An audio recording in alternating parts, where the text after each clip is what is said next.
Hey, what's going on, guys? How's everyone doing? Savage Road Recovery here. About to do a collab. Got Crass Culture coming on. We're going to be doing a live stream, do a little collab together, make some content, have a little bit of a discussion. Thank you guys for joining me. I am currently uploading a video right now. Going to be talking about Brooks on my upload. So once you guys see that, if you could do me a favor and go check it out, I appreciate very much. I also will be dropping another video. I just have to find the footage of it before I upload it.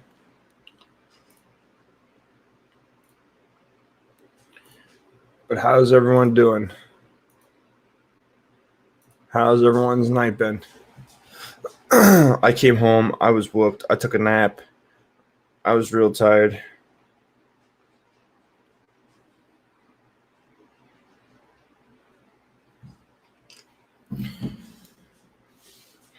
Yeah, these work's been whooping my butt.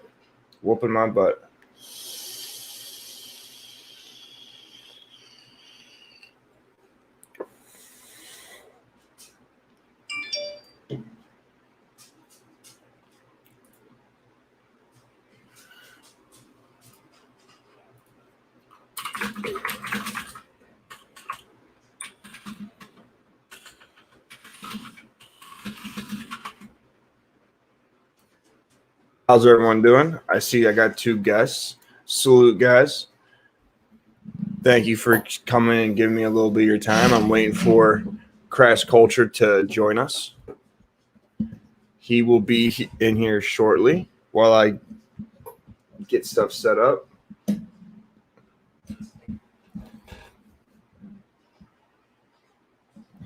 So, how are you guys doing tonight? I was just seeing that. I just seen that Tommy and Stefan Molecule did a little bit of a stream together. I was watching that briefly before this started. It seems like it's going to be pretty good.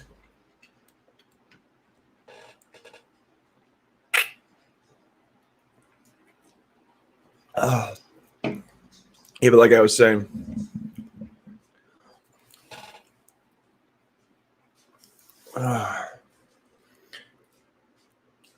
I got about 5 more minutes of my video uploading and my thoughts and opinions with the Rayshard Brooks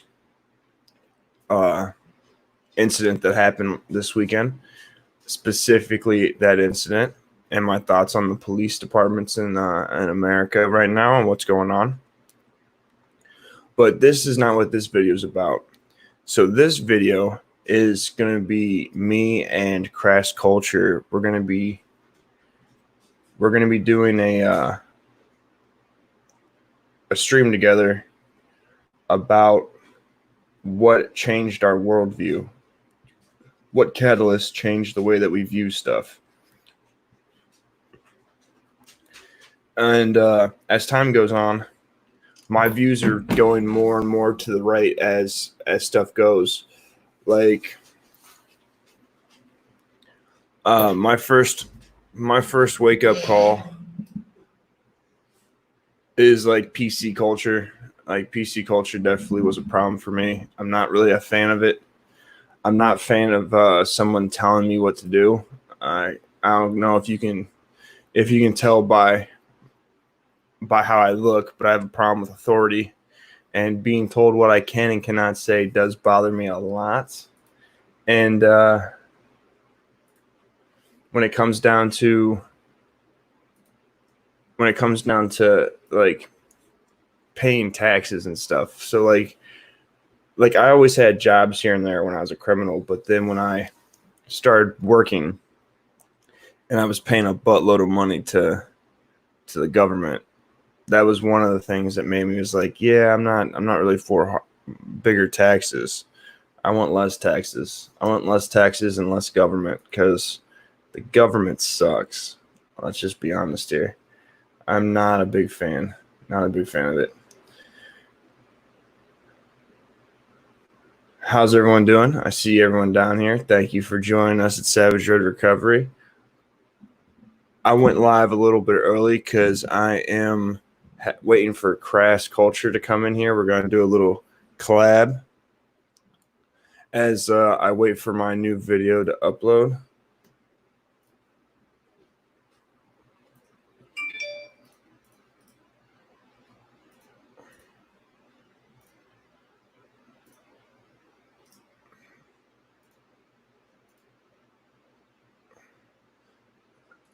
He's saying he's having a problem with the link, which I know not to be the case.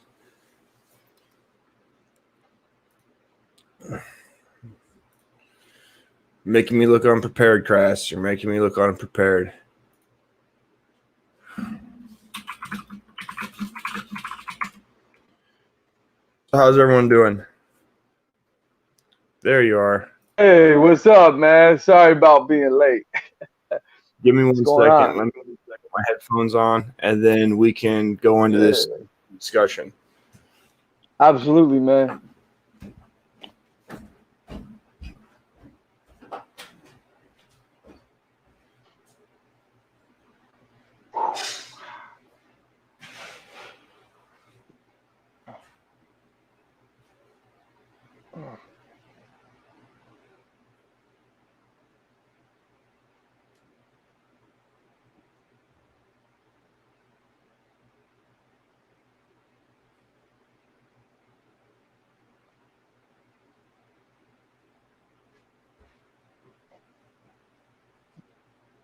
Like, there we go. How that? Yeah. All right. So there you are. Yeah. What's going on, man? Not too much, man. Just took a nice 4-hour nap when I came home. Was supposed to go to a side job and didn't even go do that. Just took a nice naparoo. I was beat after work. Hey, man, R&R is necessary. Yeah. Especially because I have Hep C, so I get real tired sometimes. Shit, man. Sorry to hear that. That's I hear it's messed up. I see. Yeah.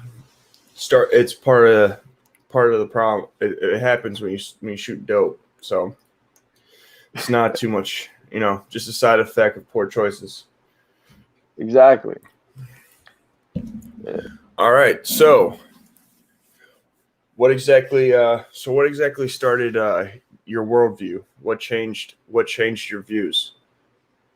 So, well, as far as my worldviews were concerned, right, I started off at a very young age, not really understanding what was race and all that stuff. So I was raised fairly conservative when I was young, right? Didn't really realize my dad's had liberal biasy until I got old enough to vote myself, and we just knew everybody, so we were cool with everybody. And it was only when I got to about 17 when I realized that maybe, just maybe, I wasn't thinking right, and I started questioning myself because I was assured that when you're black, right, you can't be wrong about shit, stupid shit, doesn't matter. So about 11 years old, I moved into a very black neighborhood, and they told me I was black. I said this on Tommy's show. I said they told me I was black, and then they told me I had to say nigger.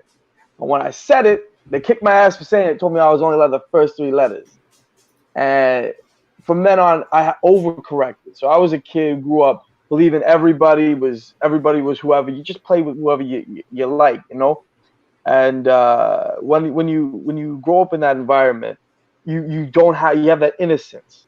When I moved to this black neighborhood, they took all that innocence and they turned me into something that I personally didn't like. And it was only upon being told that white people hate me, every one of them, including my family, my friends, people I love, ex-girlfriends, whatever. Like, they probably hate me, but whatever. But it's only when I realized that these people don't care, right? They'll tell you people that you care about see you as the enemy.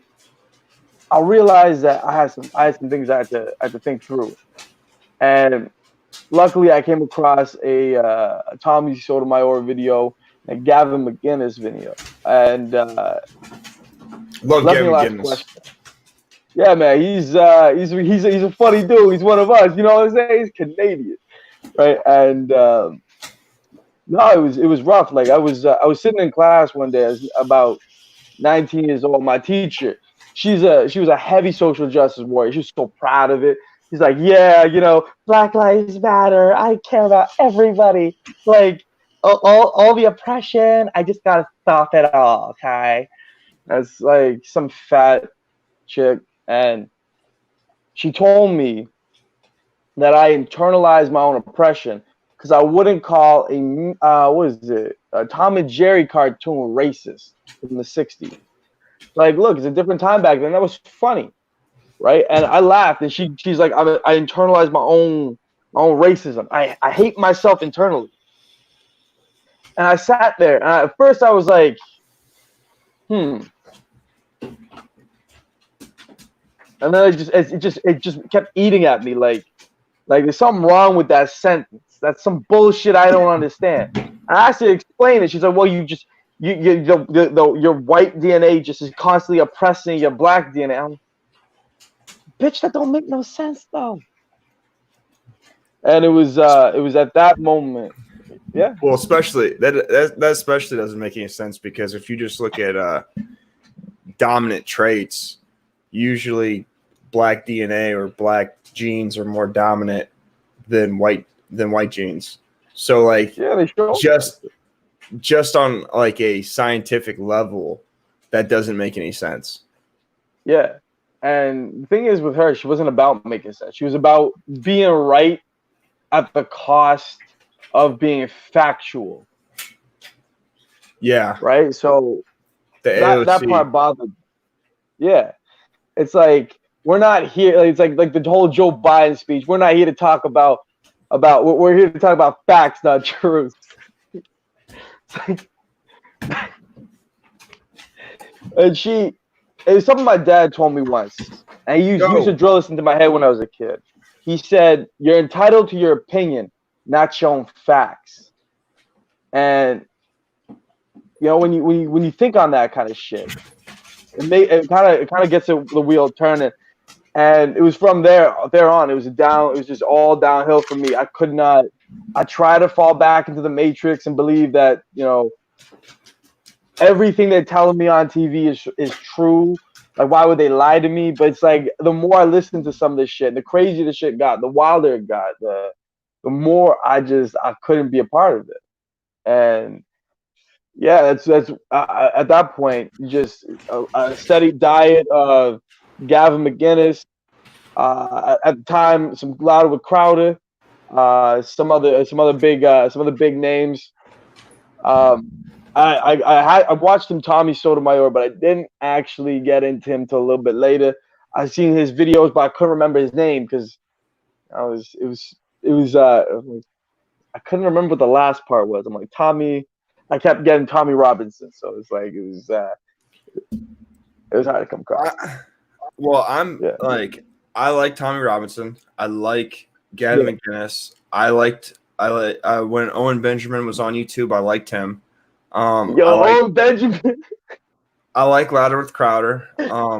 Yeah. Like to this day, I watch Red Pill 78. I watch X22 Report. I watch Black Conservative Patriot. I watch Patriot Hour, In the Pursuit of Truth. Like before I got sober, like I literally was the guy that so I lived in this apartment in Kent, and it was like a house that they had they converted the house into a two apartments, like a double. But really all they did was they took like a porch and like a back room, and they separated the room Like there was a door that came in, they closed off that door, and then they made the porch. They like drywalled it and made it like a studio apartment. And one night, me and my girlfriend at the time were watching like some police show, and I was arguing, like yelling at the TV about how these cops were lying to this dude and they were violating his rights. And by me like bitching about that, the landlords who owned the place lived in the apartment next to me. They knew I was selling drugs because they could hear what I was saying about the bullshit. Like I didn't say I was selling drugs, but I was talking about what the cops were doing was wrong. And so I was definitely the guy that was all about like these cops are a bunch of shitheads, and the system is made to catch you and blah blah blah blah and all this bullshit. But I never like I didn't think of like systematic oppression. Like that never was my thing. I never thought of that. But well, what even is systemic oppression? Like that concept doesn't make sense. Like the system in at least in the West is not set up to oppress you. It's set up to provide you opportunities. But the thing is, it's just the opportunities aren't easy. It's like you have a chance to hit the jackpot and be successful. You have a chance to have your whole life turn to shit, but it's not a rigged system. I mean, I don't think it is. Well, everything's rigged in some form or fashion. Like you know, like I'm not gonna say that like the system's perfect, but at the end of the day, like what I don't like, this is the problem. Like a lot of these people, like these social justice warriors and all this shit, really what it comes down to is they want communism or they want socialism or they're Marxists, and they're just undercover. Like the people that are teaching the systematic oppression and they're teaching like the black man's being held down and the system's corrupt. Like I'm not going to say that there's not corruption. Like if you look at any of the people in Congress, like there's plenty of people in Congress that have been in Congress for 40, 50, 60 years, and they're worth millions of dollars and they only get paid like $180,000 a year. So how are you worth $50 million and you only make 140 a year? So like I'm not going to say that there's not corruption, but absolutely there's corruption. But to say that like the whole system is just out here to fuck everybody, well then you really can't really say that there's like, if the system fucks everybody, then no one really has an advantage. But you still have a better opportunity than you would if you were in Africa, or if you were in Thailand, or you know what I mean. Like you have or Russia. Like I would rather live here than in Russia, or here than Yugoslavia, or here than fucking Nigeria. Yeah, and the thing is, like, I can agree with that on many levels, right? Like my dad's Trinidadian black. I say that because last time I was told I looked Mexican. That puff out my head, make sure nobody made that mistake again. But my dad's Trinidadian black, my mom's Irish, right? And I'll tell you right now, I love Ireland. It's a beautiful country. And I love Trinidad, like beautiful country, both of those beautiful countries. But the current state and climate in both of those countries are tumultuous. And if I had to choose between living there or here, now I'm glad I grew up here. It's a easier system for success. Unfortunately, the guys in charge of my country is a dumbass. Don't know how to do nothing right.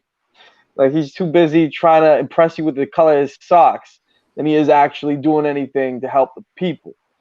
In fact, which country? I'm just above you, man. I'm in the Great White North, Canada. Yeah. Okay. Yeah, we got Prime Minister Justin Trudeau. So I could totally agree with you that Trudeau is a cuck, and not only is he a cuck, but he's in he definitely is like a social justice warrior on that bullshit. Do you know that they're like, if you go on the internet, you can find pictures of Trudeau's mom with Castro, and if you look at Castro has like a real strong resemblance to Justin Trudeau. Yeah, Like if you look at his Yeah. brothers and then you look at him, they don't look that much alike. And the Yeah. second, like his mom jumped ship fast, man.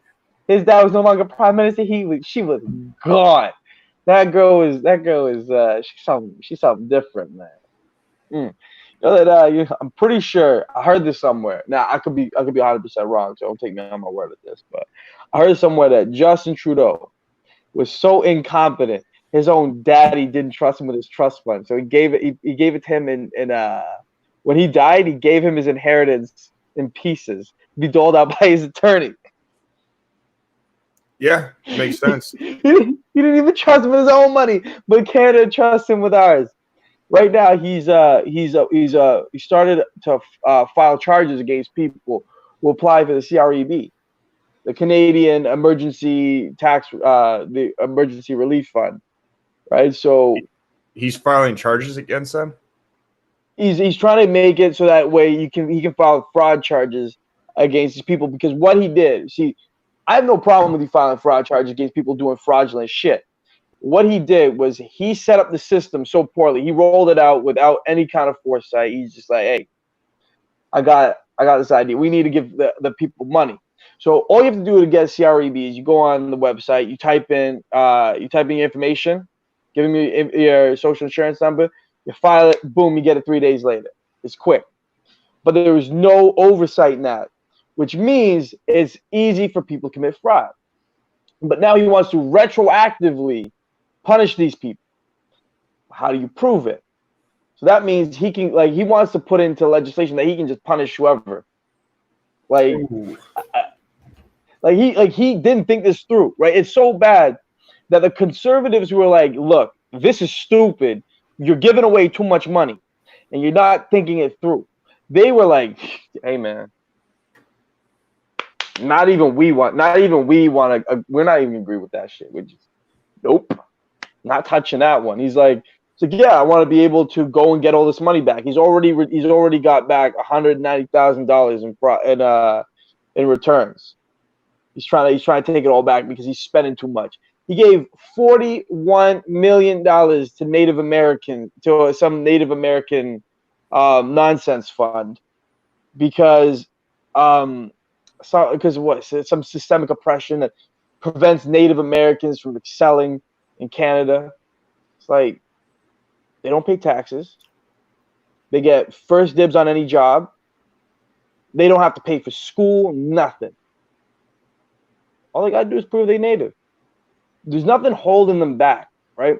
And this is my problem with the Black community, the Native American communities, all these communities that view themselves as monoliths, is this idea that they get so many things for nothing. They don't value what they're given.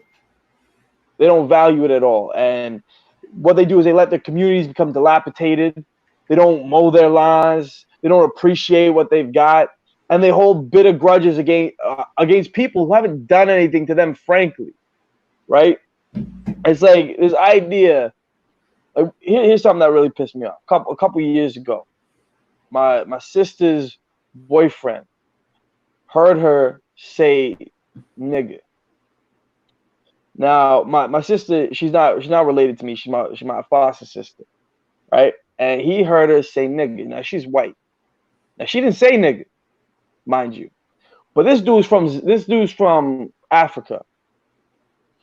This man opened his mouth and he started saying all kinds of shit. I heard it. I'm like, yeah. Shut the fuck up. You're not entitled to that opinion.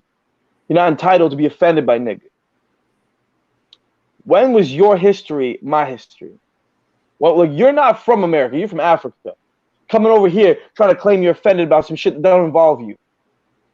All right? It's like, you can't get angry about nigga. You're not one. You're African. That's a whole different history. I'll go over there claiming Shaka Zulu. You can't come over here and claim Malcolm X. That's not how it works. That's how it works. Now, he was getting all kinds of bent out of shape. I'm like, look, man, you're not entitled to this. This isn't for you, right? It'd be like me going to Venezuela and trying to adopt their history. I don't know anything about Venezuela other than it's a shithole. Like, I'm sorry, if you're in a country where you're eating rats, Well, don't want to be there. The reason they're eating rats is because of socialism. Like that's how this works. Like once you start socializing the country, like give it a few years and you're going to be eating rats. Right? That's just if you don't incentivize like anybody to work, they won't. Just that simple. Yeah, it's not even that. This is the issue. So like they have this problem in Africa. So they were like, okay, so we have all these white folks that own farms. Yeah. They're rich. You're broke. They took that land from you. So we're gonna take it back. So they go and they start bullying their kids and attacking them and killing them and raping their women and they start just destroying these white people.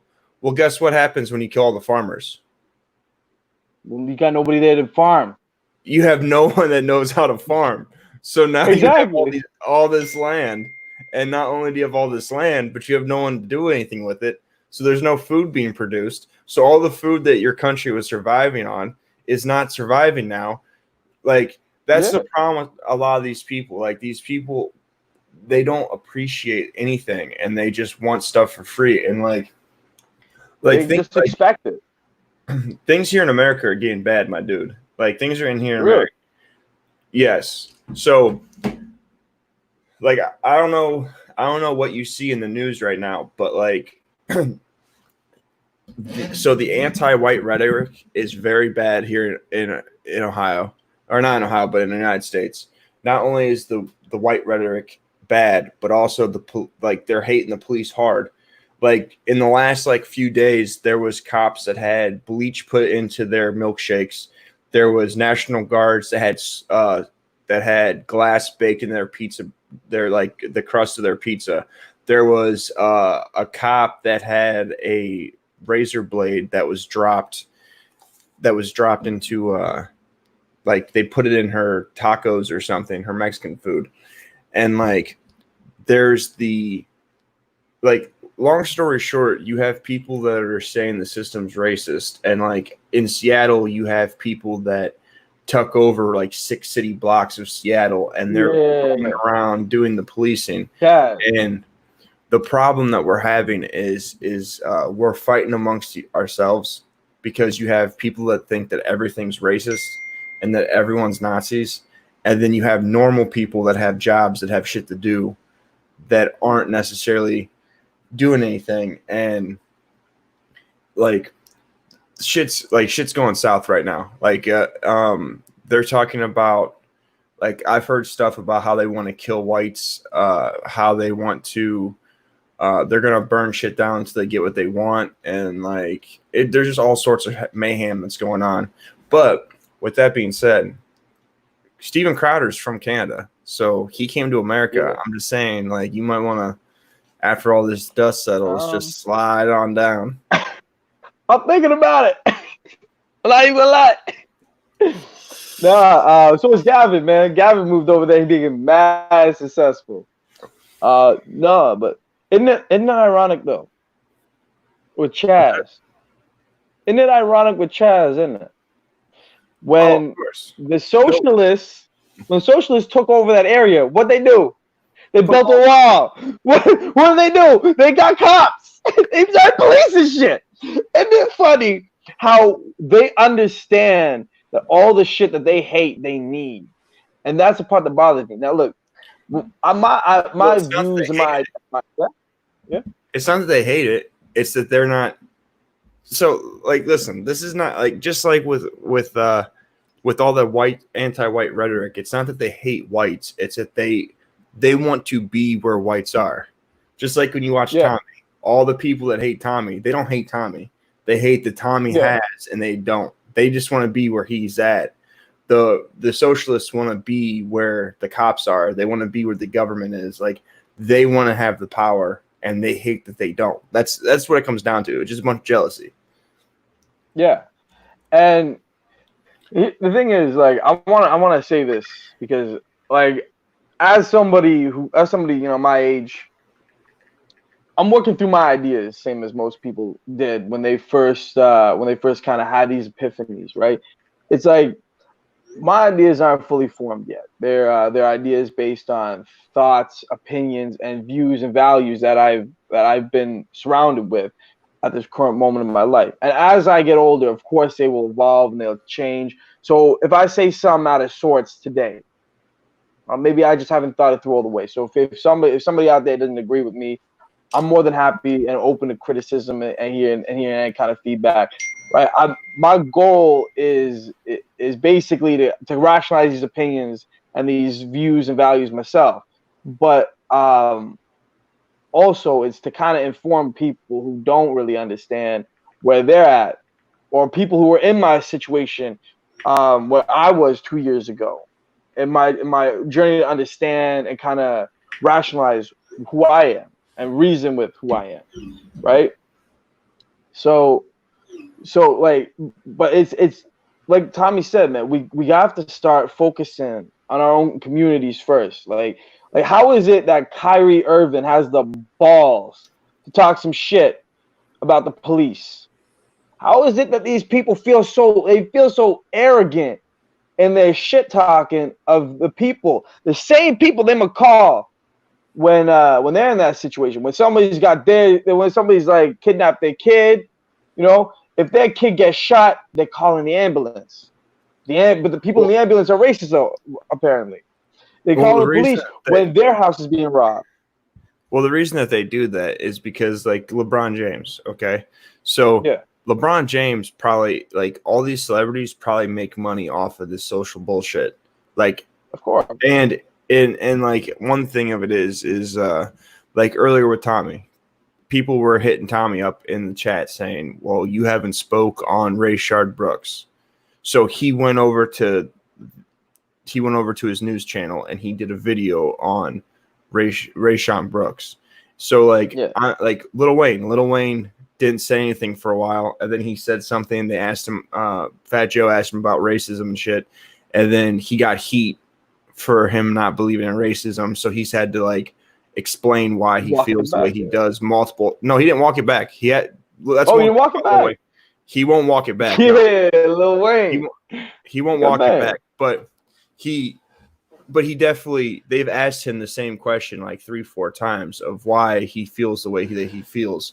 And like a lot of these celebrities, I think, one, it's clout chasing. Two, it like, if you come out and speak again, if you're on a certain level, if you like you can get canceled, I think is what it comes down to. And these angry mobs is what people are scared of. And I think that's why they do that. Because at the end of the day, if any of these celebrities came out and said, hey, we shouldn't have borders. Yeah, but you live in a fucking gated community. So clearly, yeah, you believe in borders around your house. Yeah, like you live in a private community because you don't want just anyone walking up in your shit. So why? Like you can't take these people seriously. Once they get money and they stop living a normal life, like when you can't go shopping without people running up on you, I feel like you've lost like objectivity.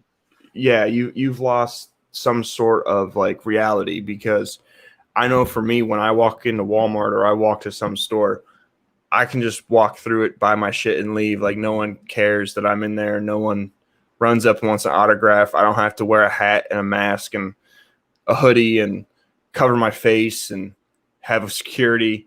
So like, I think it's just that they lose perspective.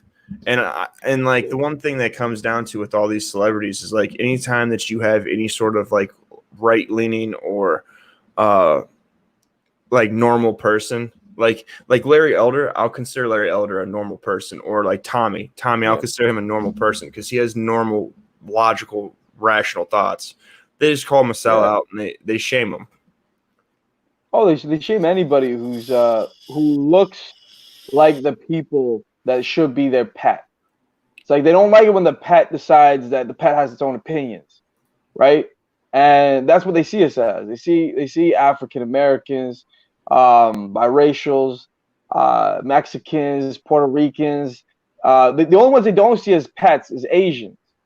Asians are smart enough to understand that take shit. See, we eat our own, right? We never lift each other up. We only promote people if they're saying the things that we think they should be saying, and it's unfortunate when you see that.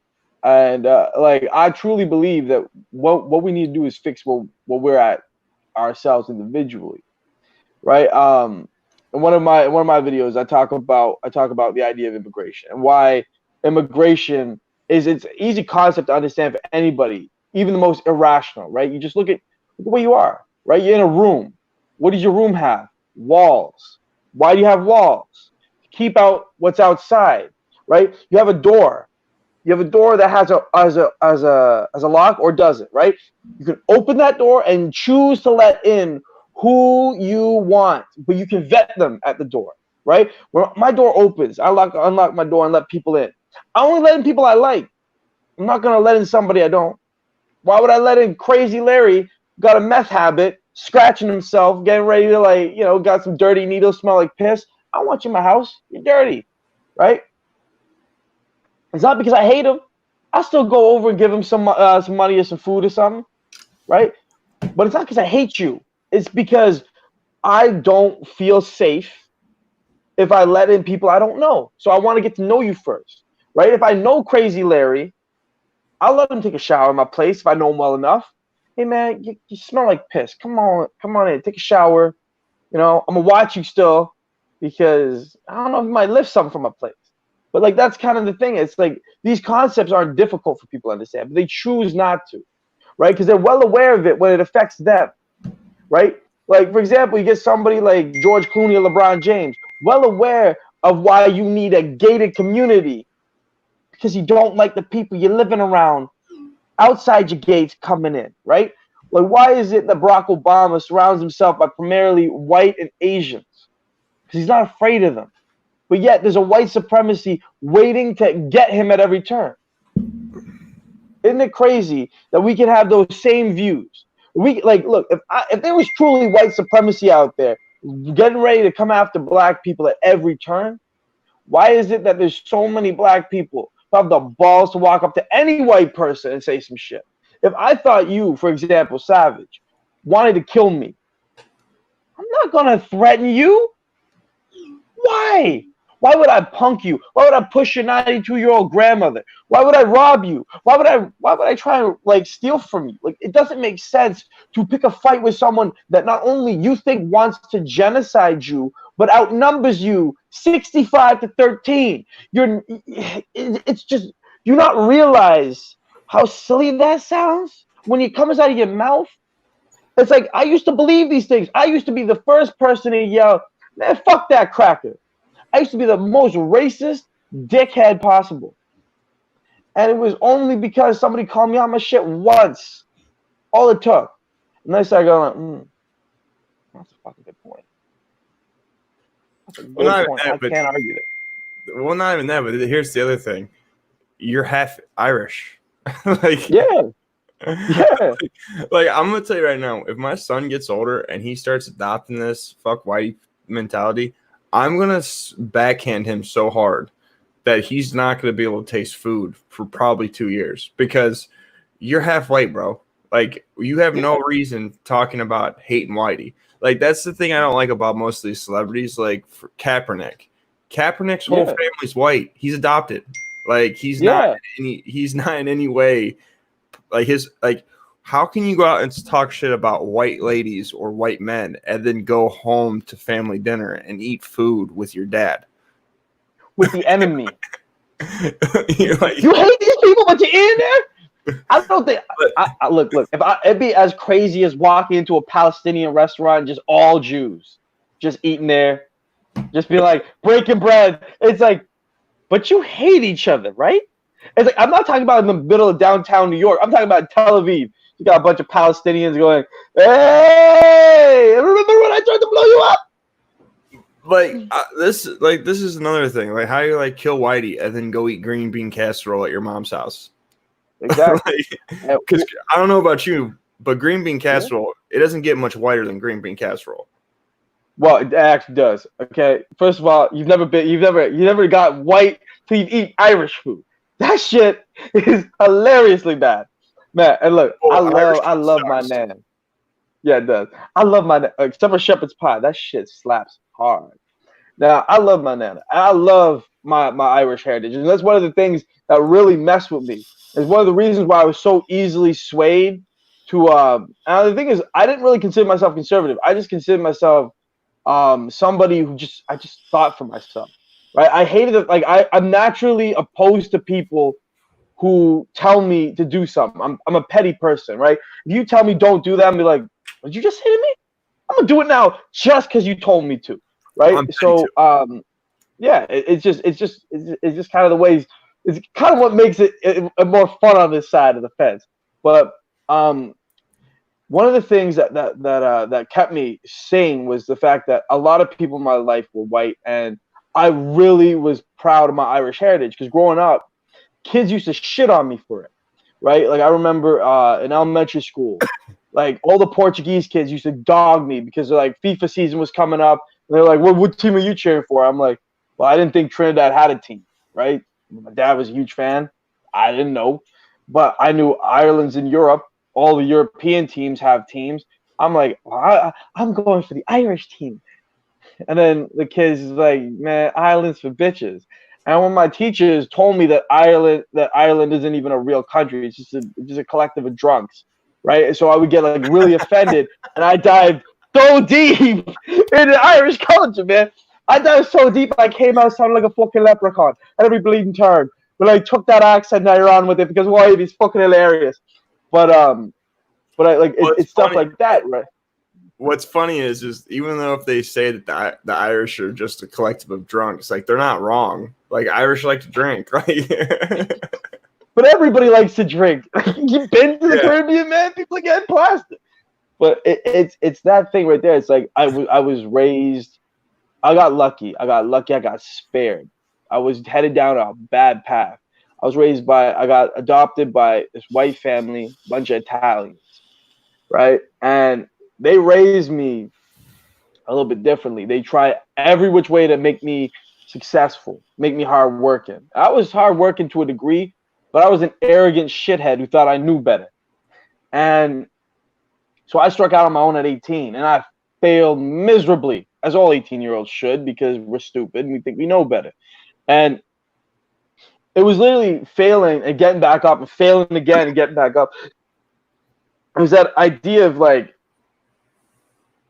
I don't know as much as I think I do. And I took these people for granted. I still see them every day. I can't, right? I love my family. I love both my Irish family, my Trinidadian family, and my foster family mostly, right? And it's because of these bonds and because of these people. Again, both of those people were white, right? My foster mom, she took me to the grocery store one day, picking out food for dinner, right? She never cooked me. She didn't do any of that shit you hear about foster parents on television, feeding you baked beans and shit. Nah. If she was eating lobster, I was eating lobster. If she was eating fucking baked beans, I was eating baked beans. We ate as a family, and she loved me as a son, right? And so one day, she takes me to the store. Now, I'm biracial, and it's pretty obvious. And my skin is too light, and people notice. And so we go to the store, and there's this black lady in line. We're in front of her. Ma, she's putting all the groceries on the cart, and from the cart onto the conveyor belt. This lady's like, fucking nigger lover. Fuck you. I'm like, what? Oh, fuck, just say like I've never raised my hand to a woman in my life. Never raised my hand to a woman in my life. But that day, man, I wanted to smack the black off this one because I was like, So the thing is like, straight. this is my mom. So a black woman said this to a white woman? Yes. And she didn't just stop there. She's like, it's because of you. There's no good black men around because they're always chasing the white devil. I'm like, what is wrong? Her husband's white, dummy. I'm thinking like, but I'm light skinned enough that I look like I could be a kid, right? And I got angry. She took it. She said it. She just kept going. I'm like, Mom, I'm mad. And I'm like I've always been an ill-tempered person. Like I'm good. I don't get angry too often, but if you say something stupid and it's really stupid, like I'll get my back up and be like, what the fuck you just say, right? But it's like I was hearing that, and that was like it was one of the first times I really became aware of the hatred between coming. It's the one-sided hatred. It's coming just from her, right? It was an individual hatred. She obviously husband divorced her or cheated on her with a white girl, and she held that resentment so far that she used it on someone who didn't even wrong her. Well, And she was raising. Yes, sir. The fun thing about that though is the slur that she used is a slur against herself. So the irrationalness of this is like, I'm gonna call you a racial slur that only applies really to me as a way to like that's how you know it makes no sense. Like, how are you going like that's like seriously walking up to some chick that is dating a black dude and calling her a fucking cracker. Like, that doesn't I don't like I don't understand. Like, that makes no sense. Look at this. Look at this silly cracker lover. Oh, hello, Darky. You cracker lover. Like, that doesn't have the same. It makes no sense. It doesn't make any sense. It's silly, and the thing is, again, like, I still hold personal disappointment, at least with myself, for some of the things I've done in the past. The things I can't never rectify because I'm not gonna see these people again. People I've been a dickhead to, but it's like it made me understand that racism isn't systematic; it's individual. It really is, because it's a personal thing, right? And it's like there are some. I'm not gonna say that there's no examples of certain aspects of institutionalized anything. Because I can't prove there is or there isn't. But for the most part, we try the best we can and we get as far as we can. Like, LeBron James will always have more privilege than I have. And my skin is lighter than his dark ass. So let me tell you, like, look, that's not to be a slur to anybody out there. He's like, oh, God, shouldn't explain myself. You get it. They get it, right? But it's like, look, my skin is light, his skin is dark, and no one's gonna look at me and go, "Oh, well, I mean, he seems like a well-adjusted young man. I'll just let him in." It's like, no, he's got millions of dollars. I'm a bum, right? It's like no matter how much money I make in my life, no matter how much money I make in my life, I will never be able to make half as much as LeBron James makes when he takes a piss. All right, him just going to the bathroom, he makes more money than I'll see in my lifetime. So I don't like. You can't tell me that people that benefit. And the thing is, if you love black people as much as you do, Mr. LeBron James, Mr. Barack Hussein Obama, Mr. Kyrie Irving, like all these dumb dipshits that have opinions that they don't understand, why is it that you move so far away from us? Why don't you want to live near black people? Why? If we was kings, if we're the greatest race, why do you run away from us? Why do you not want to be around? Even better, why don't they live in Africa? Like, why don't they live in the motherland? Because the savannas, man, they don't make great places for doing for shooting hoops. I mean, they kind of do. Already got but he has enough money where he can fly back and forth for every game. You know, well, here's the thing. Dave Chappelle tried that. Look what happened. Came running back. He could go and hack it 10 years out there. He came back. Well, he wasn't even out there for 10 years. He was only out there for like a few months. And then he had a house in Ohio the whole time. He just went out there for an escape. But the point that I'm making is I can't take anyone seriously that doesn't actually stand up for the same constant belief. And so so explain why exactly you got adopted. Me, parents' relationship was never real to begin with. They didn't like each other. My mom got pregnant, and my dad just said, "Look, I'm a stand-up dude. I'm not gonna abandon my children." So he stayed with her, but they didn't like each other, and eventually that fell apart. Well, my mom looked at my face, and she resented it because my face reminds her of my dad's face. Because apparently we look a lot alike. Too. My skin's just light, and I'm a little bit shorter than he was. God damn, his height genius. don't get me wrong, I'm 5'10", but I mean, like, he's 6'3". It's not fair. Yeah, I'm as tall as your dad. But yeah, it's bullshit, man. I wanted to be 6'6", man. I wanted to be in the NBA. But no. So like, it's like I was like, the worst thing is it's 5'10". It's right below 6 feet. I'm just like, I can reach it. It's not there. That's the worst part. But no, it's like, so it was so their relationship just fell apart, and she looked at us and she resented us because we reminded her of him, and she was still in love with him. He wasn't in love with her, and so she just at 14 years old, she told me to get the fuck on. And I got lucky, got placed with the right people, and the right people did right by me, and I thank God every day that they came into my life when they did. They put me on the right track because I was headed to nothing. I was headed to nowheresville. I was fucking 250 pounds, 14 years old, 5'1". Do you still have a relationship with your mom? My mother, biological? No, we don't even talk. I see her in the grocery store, I walk away. We have nothing to do with each other. Okay. My grandmother, I love her with all my heart. My uncles, my aunts, yeah. But me and my mother, we don't talk. Me and my dad, we talk now. But my mother is the woman who raised me, who loved me, and who put me in a position where I could better myself. She made me healthy, right? She encouraged me to do better in school. She provided me with all the advantages I could ever ask for, which is I really, really appreciated what I got, and I never take it. I took it for granted when I was younger. When I was living it, I didn't appreciate it because you really don't see the picture. You don't see what you're in, what you have until it's gone. And but yeah, no, it was I got lucky. I was one of the few that got lucky. So what exactly? How does your grandmother and your uncles and aunts feel about what your mom did? They don't really know what's happening. They don't really know what's going on. And the ones that do, they say happy birthday, but like they live in Ireland, right? So it's like I got no biological family in Canada, really. So I've one, huh? Sorry. Where's your dad live? Where's your dad live, and your mom still lives in Canada? Yeah. Both my parents live, like my mom lives within spitting distance of me, and my dad lives about 45-minute drive down the road.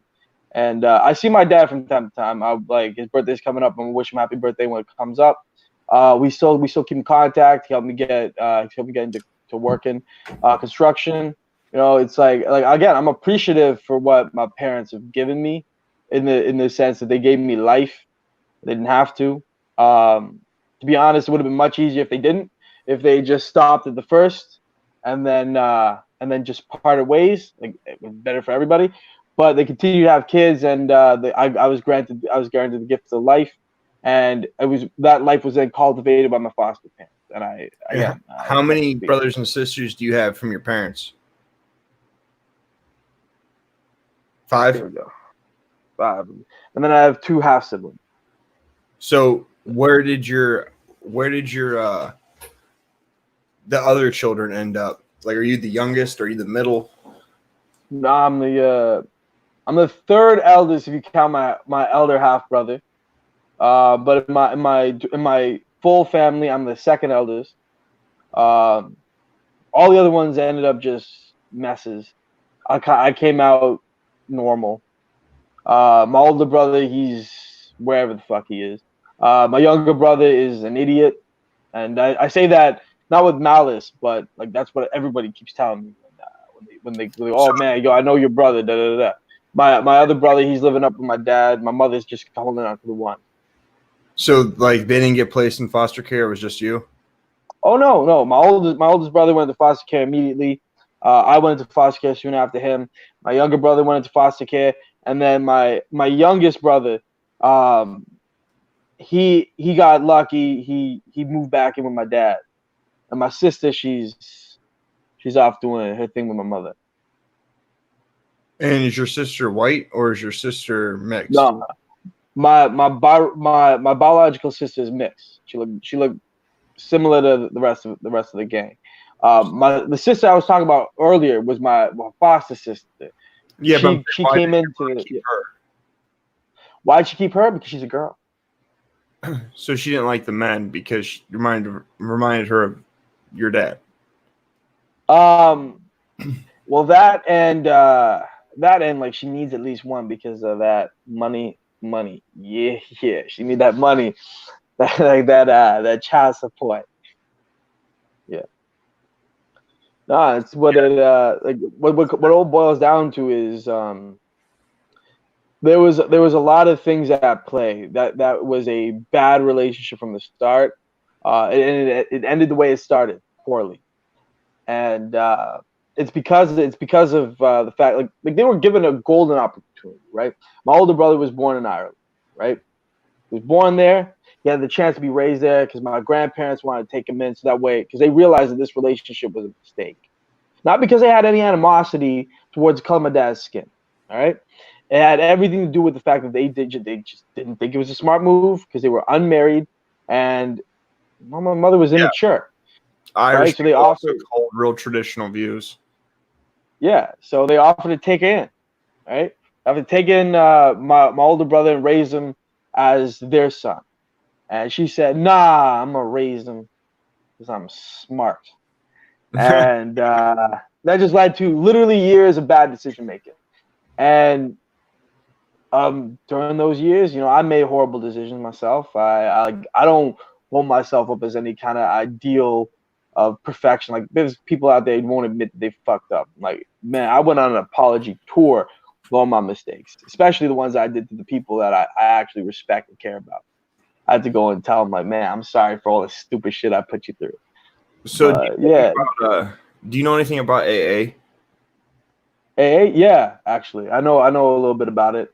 Um, but me personally, I don't drink, I don't smoke, I don't do any kind of drugs. I just been that's always been one of my things is being straight edge. But yeah, no, I know the system. Yeah, so since you had to go on that apology tour, it's the same thing like a drug addict has to do. A drug addict has to go and do their fourth step, but then they have to do their fifth step. Their fourth step is writing down all the wrongs that they did. The fifth step is going and making menses. Like your fifth step, you tell people, you tell someone what you're doing, and you tell someone, you confess your sins pretty much to someone else, and then your eighth step is going and making menses on the things that you put in your fourth and fifth step. So like Yeah. it's not uncommon to have to go back in life and tell people like how fucked up your position was on something. But what's keeping you in Canada? Mainly family, right? My foster family is they're really close, right? I'm really close with them, and I got some good friends down here. I got some good friends in the States too, who if they saw me talking about what I'm talking about now, probably wouldn't be my friends. But I tell you what, now they understand my views, but they're obviously farther to the left than I would be. But yeah, no, mainly it's just like I'm staying in the city I'm in 100% because of my mother. She put so much work into me, and I like honestly till the day she passes from this earthly plane, I'm gonna stay as close to her side as I can to make sure that she has no doubt in my mind and no doubt in her mind that I truly do appreciate what she's done. Well, That's yeah. how often do you see your foster family? Because of the COVID-19 crap, that like this stupid pandemic bullshit, I can't go over there as much because they're a little bit advanced in their years, and she's going through some issues that would make any kind of sniffle that I had more difficult for her to deal with. Right, and so she's concerned for her health, and I am concerned for her health. I stayed with them for 2 weeks because I wanted to just be there for support her through what she's going through, and but then like things kicked up a little bit more. Her immune system dropped even more, so I had to bounce because I'm an outside kind of guy. Like I'm not an outdoorsy guy. Don't get me wrong. I'm not chopping down trees. I wish I could. No, I didn't. Unfortunately, I didn't grow up with overly like manly shit. I was an indoor cat playing video games, getting fat, eating Cheetos, and Cheetos are yeah, they're delicious. I prefer those Miss Vicks salt and vinegar chips nowadays. But but yeah, nowadays I just go out and I enjoy the beautiful lake that's just right down the street from where I live. So I try to get out and get as much fresh air as possible. And because I do that, right, I run the risk of getting any kind of sickness that I could bring back to him. I couldn't do it. So I took this time to stay, because I got my own apartment, right? I live on my own. I got myself a roommate. He's good people, and so like I don't have to be there, but I try and make sure to call as much as I can, wish a good night, show the appreciation. And like, the reason I rambled on about this about my foster mom is because there's not a lot of great stories of people like truly appreciated what these people sacrificed for people they don't know, for kids they don't need to sacrifice for. It's like, oh, who was I there? I was some dumb, gray looking. I was so unhealthy. My skin was gray.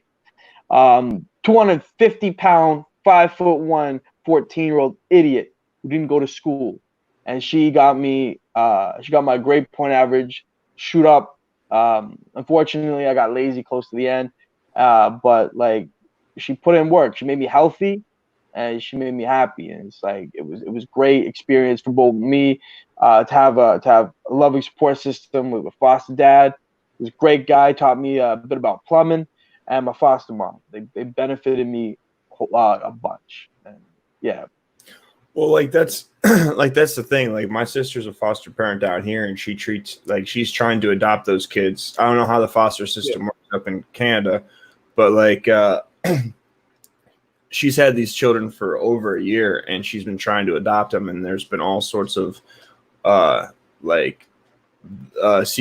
or not CPS, but the foster care wants to like maybe adopt them somewhere else, or like all different stuff. And like my sister treats those kids just like they're hers. And like the sad thing of it is people don't like, people want to make like all this this race shit a thing. And like my sister's white, and the oldest is mixed, and the youngest three are white, but they're all brothers and sisters. They're all related. Yeah. And like the person that had her oldest treat her like crap, and they put her with her because she was black, and her like my sister's daughter's mixed, so they were like, well, this will work together. And it was that black lady that treated her horrible in foster care. Like it's 9 times out of 10 when you look at people that are adopting kids, it's white people that are adopting children, and most of the time the kids that aren't white are being adopted out to white families. Now, I don't know the statistics when it comes down to like how many kids get abused or any of that stuff, but I'm just saying, for like, if this whole country was so racist, or white people were racist in general, then like most of the black kids that are in the system wouldn't go to white families because white people won't want them. Yeah, and see, the thing is, it's hard to say that white people are racist, man. Like, look, the vast majority, the easiest way for a Chinese American to get into America is a loving embrace of a gay family. But the loving embrace of a gay family, because the gays always they always adopt their kids from China. It's a joke from the. I saw it on a TV show, and like they always make a big deal, like you see the joke didn't land. But no, it's like people don't care really.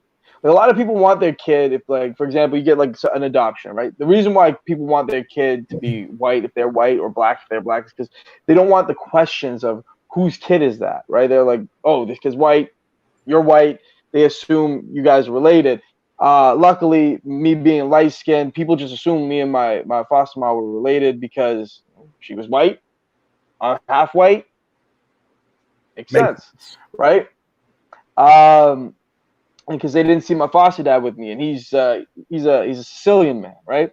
So like a lot of it comes down to like people just like tend to go with what looks like that, but they don't hate you because you're different, and they will accept you and your differences as long as you're willing to accept them, right?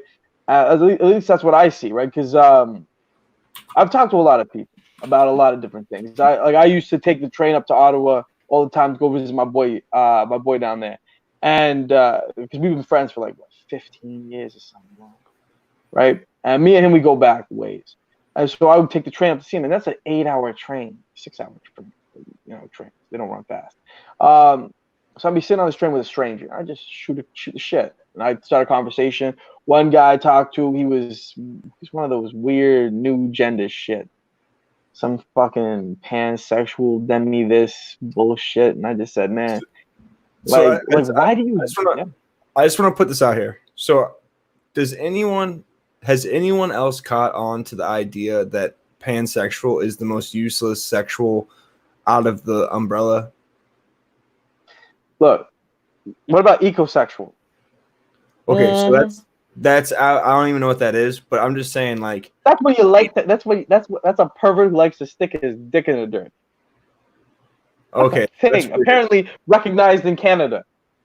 That's weird. Never proven in the States. But I just want to say that a pansexual is the exact same thing as a bisexual. Yeah. But what about a demisexual? What the fuck is that thing? Don't even understand. What's two-spirit? Don't make no goddamn sense. I think the problem here that we're having these days is there are a lot, like, I just said this in a video that I uploaded. So, like, our world is becoming upside down in the sense that, like, when you go, I'm assuming you guys have Walmart in Canada, correct? Oh yeah, we love ourselves some Walmart up here. In fact, when my nan came from Ireland, the only thing she never shut up about was how much Walmart was amazing. It's like, it's crazy. I go to Ireland with her, and she's like, "Oh, Stephen, oh, would you look? That Walmart is amazing. Well, you have everything which you need. You got your food, your clothing, and your this and your that. It's all in one place. It's so nice." Yeah, well, I went to Canada when I was a kid twice. I can't go to Canada anymore because I'm a felon. But yeah, I don't remember there being a Walmart in Canada when I was there. But we got tons. When you go to Walmart, all right, do you go into the electronics and be like, all right, that TV,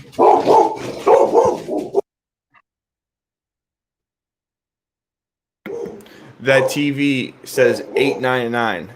I'm now going to tell the Walmart associate that I'm going to pay $100 for it. And then when they say no, I'm going to start screaming at them that they're racist, that's oppression, that's robbery. I'm going to protest, and then they give me the TV for $100. Look, let me tell you something. If that worked, I'd be doing it today. Look. I mean, if that was a viable option, can you beat savings like that? A $500 TV for $100? It would be wrong not to. But the point, no, I don't do it.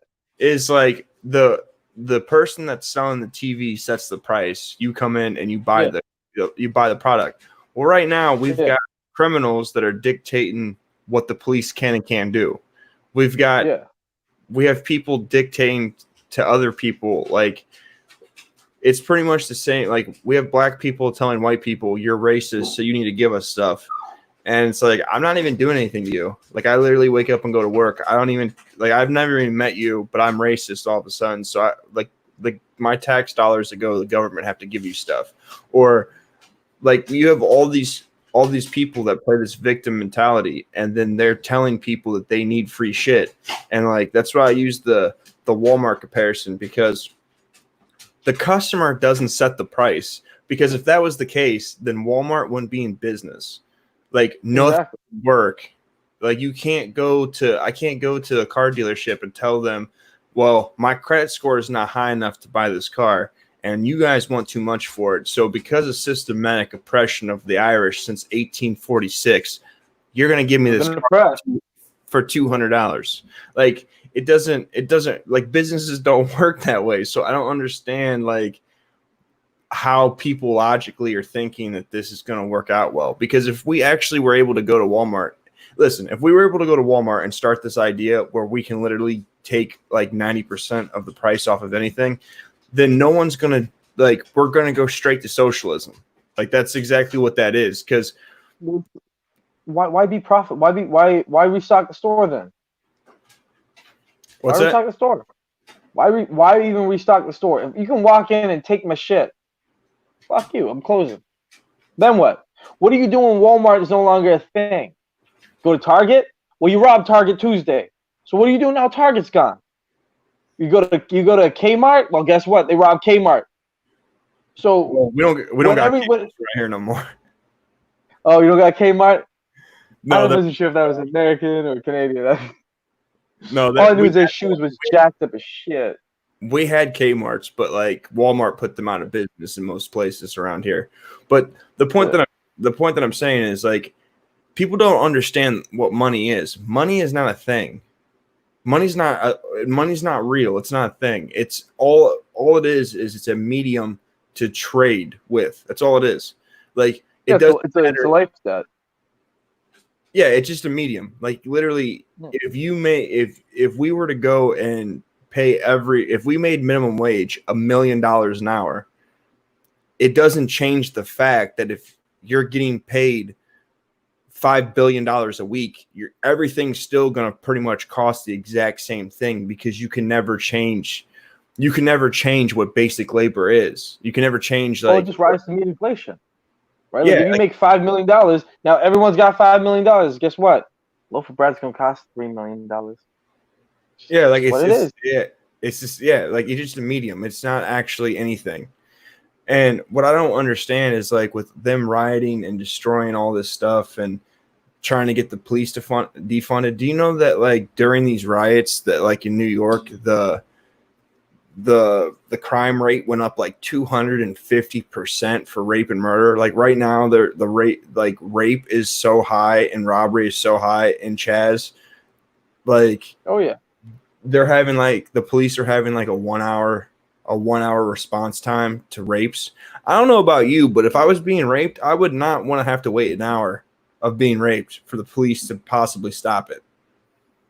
At that point, it's like it's over. You just limp off in disgrace and just take a cold shower, rock back and forth, holding your legs. Like I don't. That one solitary tear comes down your face.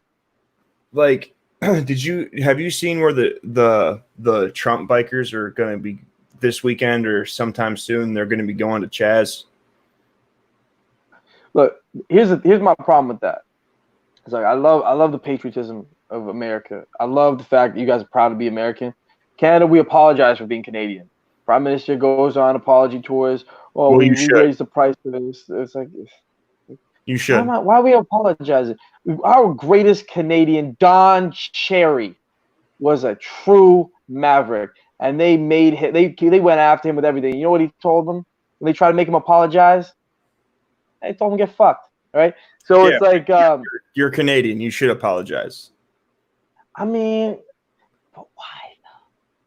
I get like no I understand the joke about Canadians is we just say sorry for everything. We bump into you, we apologize, all kinds of shit. It's like Canadians also answer their own questions. We do, we fucking do, and we don't ask you. Yeah, we don't ask you like what anything is about. We ask you what it's about. But no, it's like the problem is that I think that we have with this Trump biker thing is what's on the back of their shirt. Is the fact they're bikers for Trump. So if they go over there and fuck shit up, now they're no better than the jackasses who started it. The best thing they can do is stand around with their guns ready and show people that they are protecting the businesses. Well, correction. So two things here. So right. Here's the fine line. All right. So as Americans, the American people themselves, we own the streets. Okay. Yeah. So like when you go to like, I live in Cleveland. All right. So like all the people that live in Cleveland, we pay taxes. We own the Cleveland streets. We own the public buildings. Okay. So if some force, even Chinese, if any other force started taking stuff, and we went and restored order to it, we're technically not doing anything illegal because it's in our Constitution. Like militias are part of our Second Amendment. We're supposed to be able to arm ourselves to being a militia. And what's that? I understand that, but here's the thing, right? This is a battle. This is a battle of optics, right? Now, again, understand that I do not have a. I'm not as knowledgeable on the United States of America as you are, because you not only live there, but you are, again, a proud American patriot.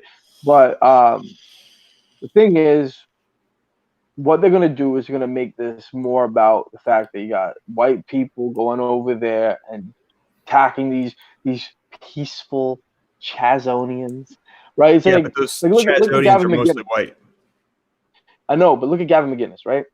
Him and the Proud Boys are not a racist organization that hates black people. They have a lot of different races in the Proud Boys. They have chapters all over the world, and it's not an organization that's bigoted. I mean, I guess it is bigoted against sissies, but if you're a sissy, too bad. You're not allowed to join my club, right? But the problem is the media was able to paint this man as whatever they wanted because he just so happened to be like a white guy, right, with a beard, and apparently, and like in one off picture, he looked intimidating, and they took advantage of that. They took advantage of a guy who didn't do anything wrong. They made a guy who was an innocent man go to prison for 4 years for just defending himself. Um, like people who are on our side of the fence, we get attacked, we get ridiculed, we get demonized. And the thing is, to add more fuel to the fire, I understand where you guys are coming from, but it's like what they're gonna do is they're gonna say, what makes your action of violence different from the guy who was acting, from the African American who was acting violent, right? And the thing is, Well, no matter how many black bikers that might be in that Trump bikers for Trump movement or whatnot. 'Cause again, I didn't hear about the bikers till you brought up, so I'm making a lot of assumptions. So if I'm wrong, please correct me. But what I'm saying is, you have to be aware that this is going to, what they're going to do, the mainstream media is going to do, is they're going to use this rhetoric to increase the amount of hate. Because I live in Canada, right, and I hear it everywhere from all my friends. They talk about how, like, they're starting to riot here because the riots over there, right? We got like, there's a Black Lives Matter Japan. Why is there a Black Lives Matter Japan? Japanese people, why are you doing this?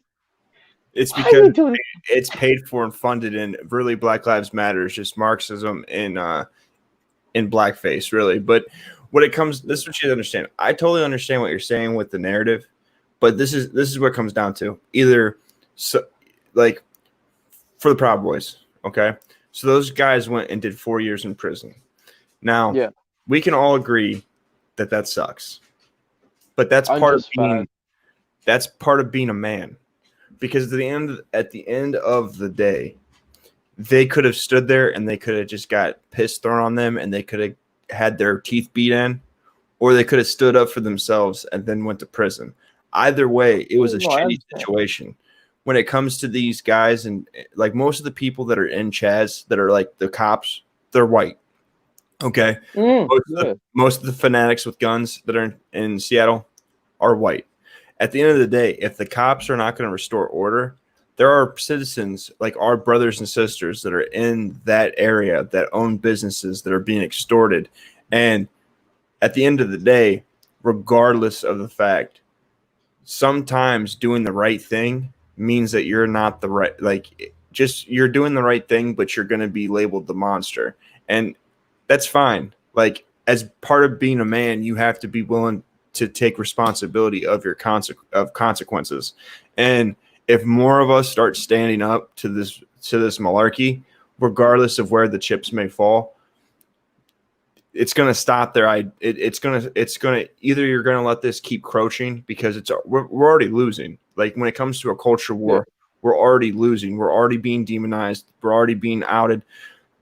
There was just an article or something that came out that said that conservatives should have to be re-educated, and they shouldn't be allowed to own businesses or do anything but minimum wage work until they're willing to get back into society.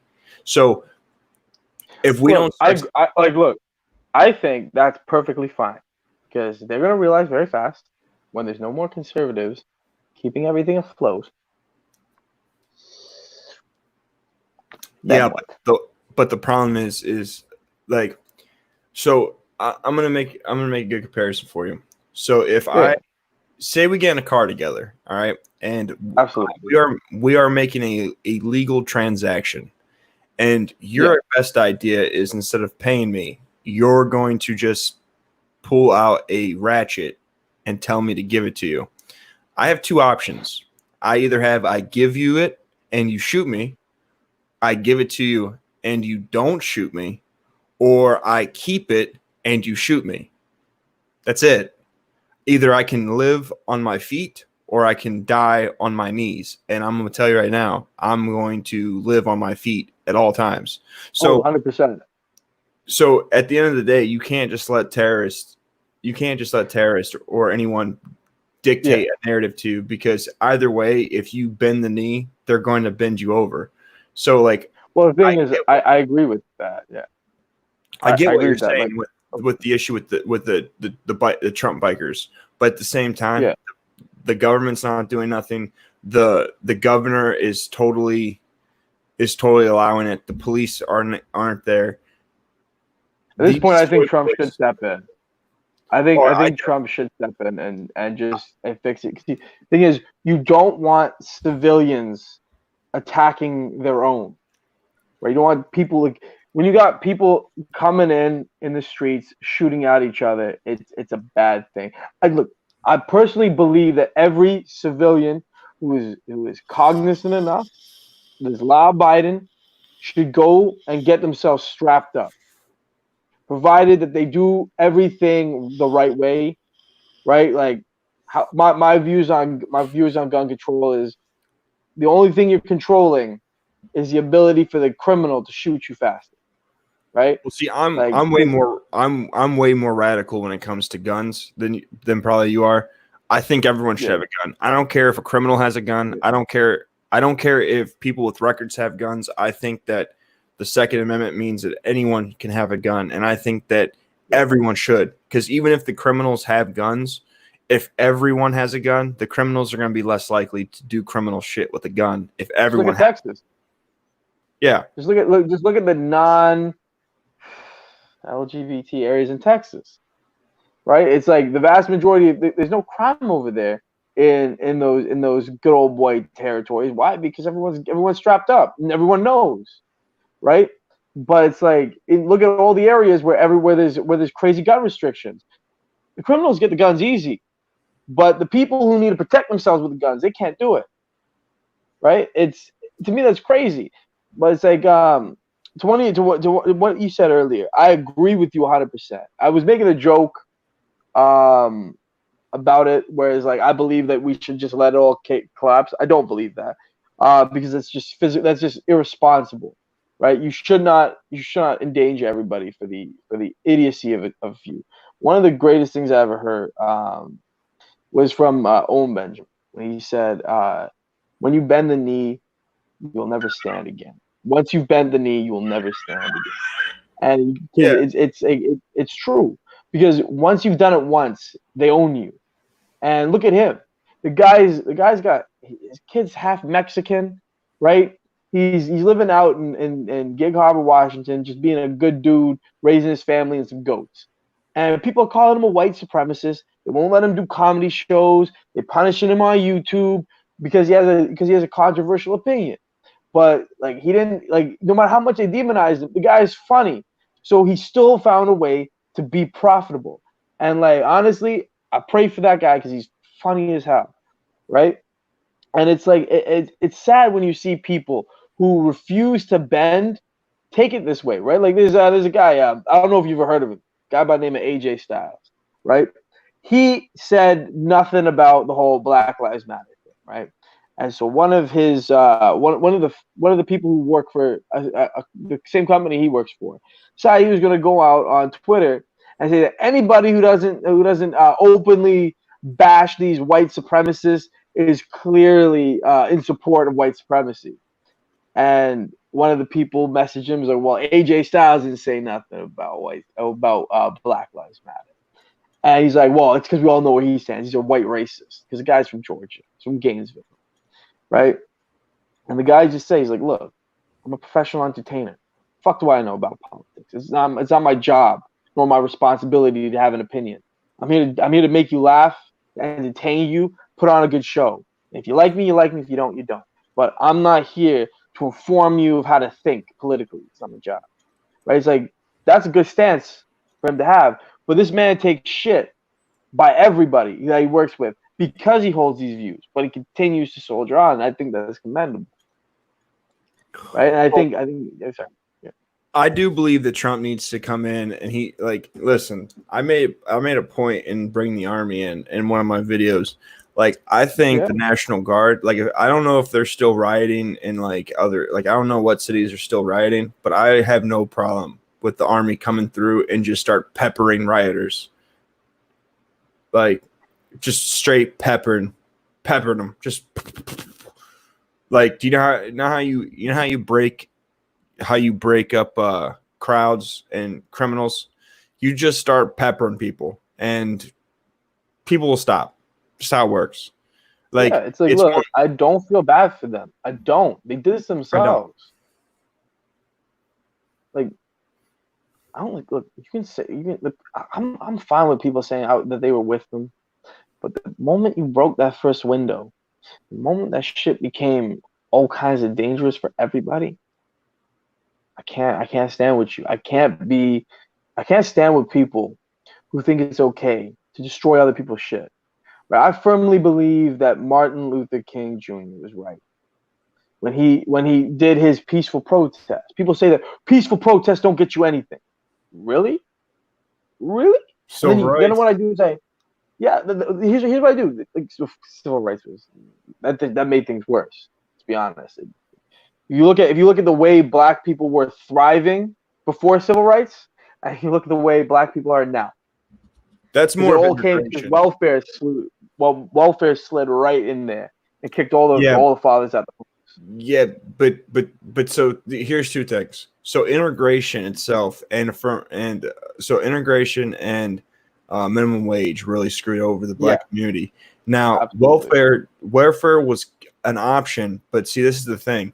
If I give you a gun, all right, and you take the gun and you take it into your house and you put it in the closet and you never use it, not a problem. I give you a gun and you immediately go start robbing liquor stores, it's a problem. Now, would you have been able to rob the liquor stores without that gun? Maybe. Probably. Did I make you rob the liquor stores because I gave you a gun? No.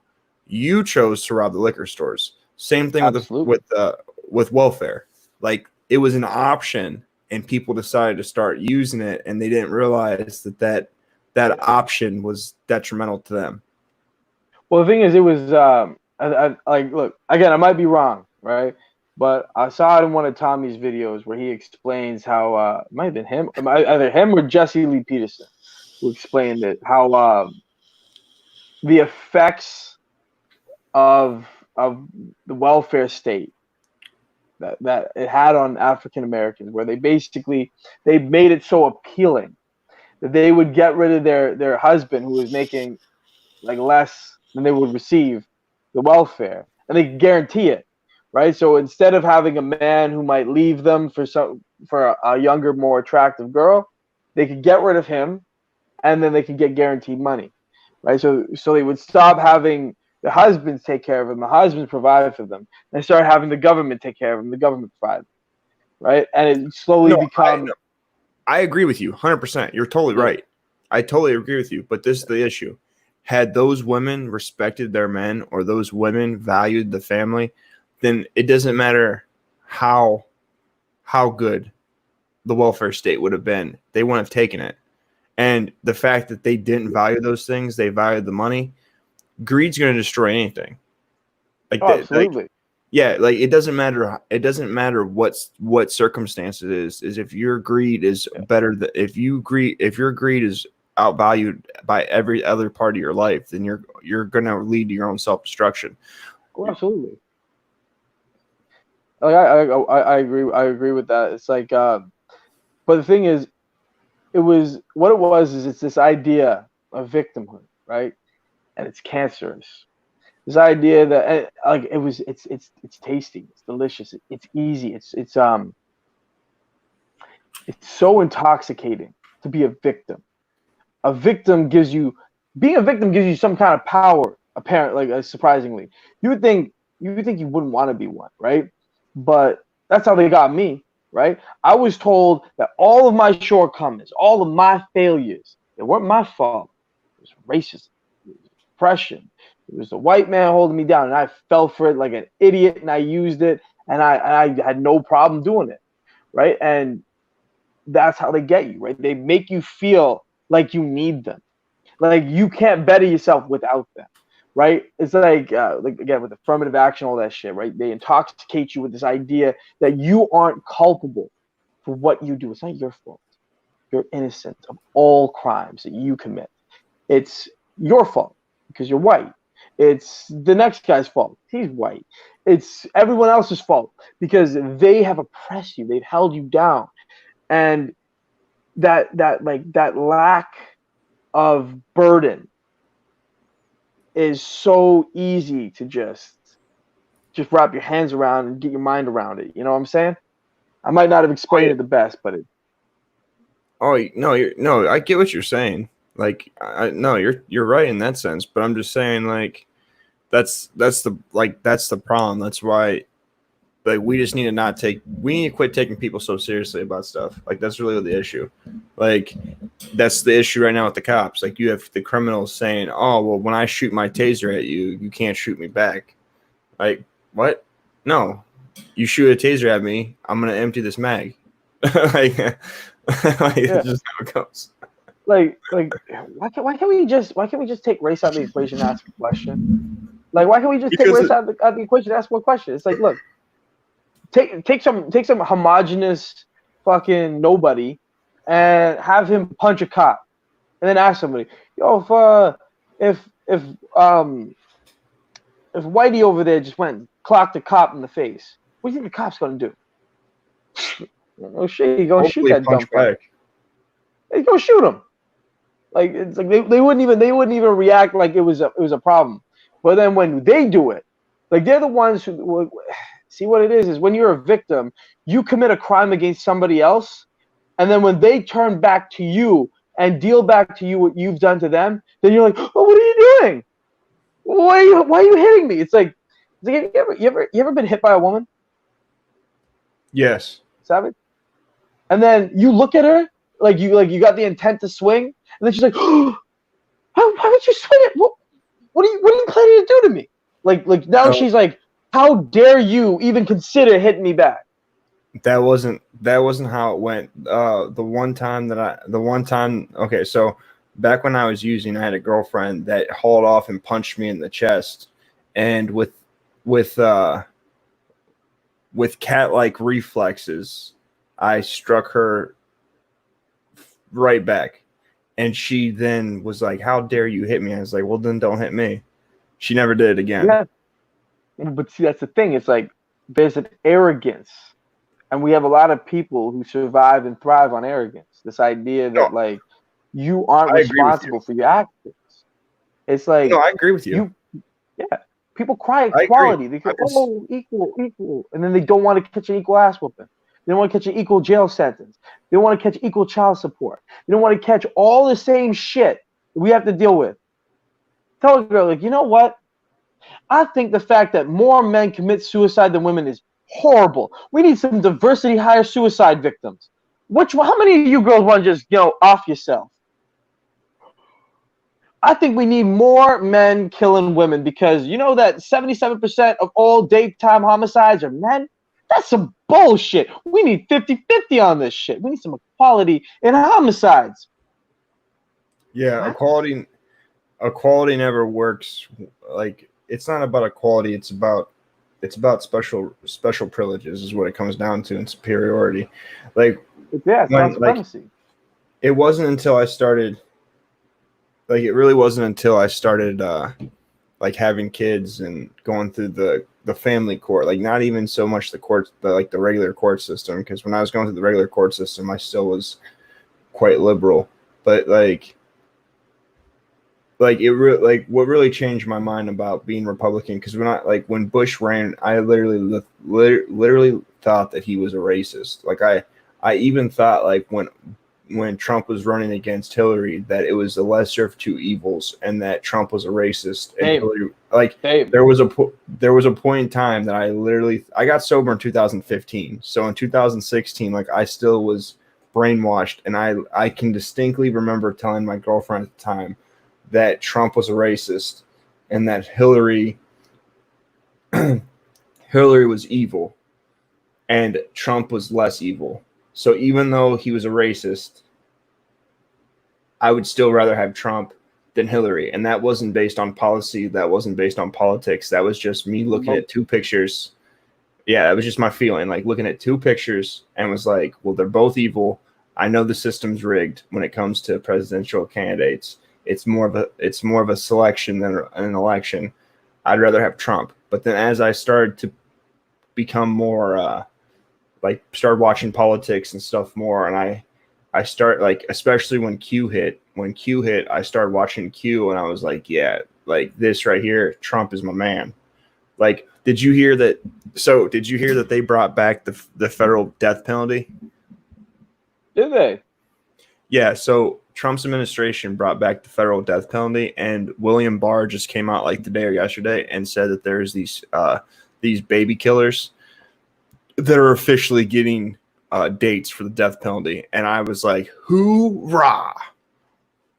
Yeah, I think one thing that we can all agree on is that they're baby killers, serial rapists, and child molesters all get the chair.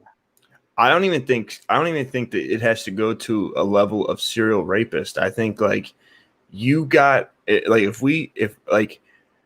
if we can look at a case and there is without a doubt like proof, like you have DNA evidence, we can prove with a reasonable doubt that you were on some bullshit with this woman.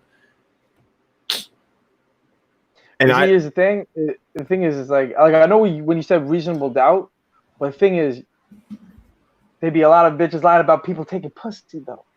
Nowadays, if I'm drunk and I see a girl and she's drunk, right, and she decides to sleep with me, we're both equally drunk. I'm still going to prison for rape if she cries. My like right now we live in a society where your ex-girlfriend from 10 years ago could say that, you know, she gave you pussy because she was scared. She stayed with you and still gave you pussy because she was scared, and then that's still rape because you can apparently you can renounce your what is it called? Your consent. Yeah, but mentally. That's not what I mean. I mean more like if it starts coming down to like your ex-boyfriend or someone that you dated, like I would want a much higher level of proof. But you know, obviously like some chick that had sex with somebody and the investigation proves that they don't know each other, they never met, like obviously like there should be a high standard of proof. But if you're a raper, you like I don't like there's no cure for you. Like you just there's no cure. Look, the thing is, my only thing is, I'm a slippery slope kind of guy. I'm one of those jackasses who look at everything like I was one of the few people who looked at like, I was never a big fan of the idea of you know, gay marriage, right? And I'm not saying that I don't care if you guys get a civil union. I don't give a fuck, right? My thing was like, and I had this was my opinion like later on in life. Like when I was about 17, I started changing my mind on it. 16, my thoughts on gay marriage was simple. They should be allowed to be equally as miserable. But 17, I thought, they have civil unions. Why do they need marriage? Marriage and civil union are the same thing, except marriage is between God and your partner, and civil union is between the state and your partner, right? So it's like I don't see the understanding unless there's some twisted shit in there, right? And then gay marriage slowly slid to transsexuals being the new normal, and then transsexuals slid to the LGBTQ becoming way more powerful, and that slid to trans kids. And then trans kids, I guarantee it, trans kids, if we allow that shit to go any further, will go to pedophilia being legalized. Because if a kid can sexualize, sorry. No, you're fine. I totally agree with you with slippery slope, but this is the issue. Yeah. I think that in order for I think rapers should be killed, just point blank. But Yeah. I do think that the way it's like it's government that I'm afraid of. Yeah, but the way that there's an appeal system and all that stuff, and this is the thing. I think that the sexual assault, rape, all of those definitions, the way that they are currently, need to go back to the way they used to be. Like, I think that would need to be corrected for that. But I do think that so what? So explain this to me. So here's the issue. So if you don't want to use the death penalty on rape, so what are you going to do? Give them life? So then you're just going to have people that are in prison for life. No, here's the thing, right? It's like, you're not gonna let a raper out. The reason why I say multiple, I want multiple, is because my fear is they'll just use the people in power, the people who are truly in power. I'm not talking about Donald Trump. I'm talking about the people above him, the Epsteins of the world. They're going to use their power to take somebody like Donald Trump and throw him in the electric chair because of a trumped-up charge of rape. The level of evidence, you've seen it. You've seen it. They've thrown so many people in prison for the crimes they didn't commit. So what they'll do is they'll use that the way King Henry did back in the day when he beheaded his wife. There's a little bit of speculation, but the rules were, if you step out on me, chop your head. And when you have one rape, right, as horrible as it is, it's so easy to fabricate it and use that as an excuse to execute somebody you want gotten. Yeah, right? But even, let's be honest. If we can but to be honest, if we can set you up with one rape, we can set you up with two. That's true. So I see it. So at the end of the day, that same argument can make many things.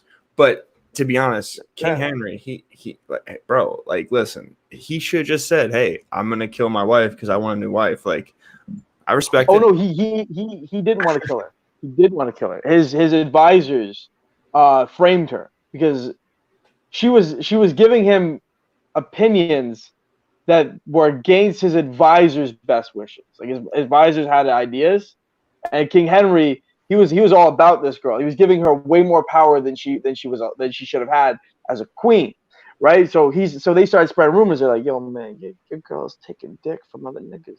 You can give you all the way of that shit." And he's like, "What? She did what? She cut me, bro, off of the head." And then after, when he started killing his advisors, they told him the truth. They're like, "Yeah, you remember your wife? Yeah, we set her up." You son of a bitch. I hope he tortured them. Yeah, no, he didn't. He killed them quick, nice and fast. But yeah, no, she got set up. She was a good girl. She behaved. She was out there for the king. She was representing the king, and she got wrongfully convicted and executed. And that was one of the tragedies in history. Yeah, but that was a monarchy. We're a 3-branch republic, so it's a little bit different. Exactly, constitutional republic. Is there anything? Is there anything that you want to close with, or is there anything that you want to talk about real quick before we get off here? Let's see. I could do a quick. Let's see. I'm trying to think of how to close this off. I think we covered a lot of things that were very interesting topics. We talked about the foster care system in both Canada and the U.S. We talked about racial differences. We talked about us individually coming to our own, as far as how we descended into the red pill, how we changed our views. And personally, as someone with my fair and pasty skin, I surely get a lot of negative looks for the views I have. A lot of my fellow light skins and dark skins, they're not very happy with the kind of views I have. And to be honest, if I was ever caught talking like this at my workplace, I would be immediately fired. And I've been told this by numerous people. They say that if anybody with conservative views needs to shut up. Anybody with liberal views is allowed to speak liberally. So, huh? What do you do? Oh, I work for the construction union. Okay, so I work for a union as well, and like a lot of the unions here in America are also Democratic. But Yeah. like I was on a job a few months ago, and I was supporting Trump, and this dude's like, "Oh, you need to not do that. You need to, support Democrats. Trump wants to break up unions and blah blah blah blah, and the union won't like it. They'll blackball you." And I said, "This is exactly what I said to him. I said, well, good, blackball me, and I'll go back to being non-union, and then you won't get my dues, and I'll make more money. So, suck it." Yeah. Yeah. Well, the thing is, our like pretty much there's very few, if any non-union work in Canada. Right, we're very like just think of your Democratic Party and think of ours as even more gay. So like even the fact that I said the word gay is enough to get me in trouble over here. But yeah, no, it's a lot of things, right? Come to America. I'm thinking about it, man. Like I got boys out in the States. I like the way it looks.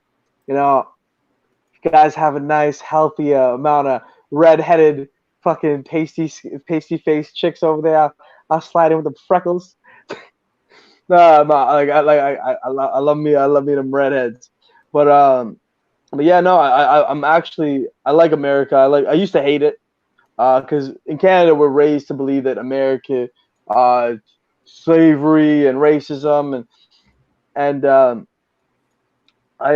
I remember I used to get really mad when I thought of slavery, and I'm like, wait, the Irish were slaves. No one gives a fuck about them.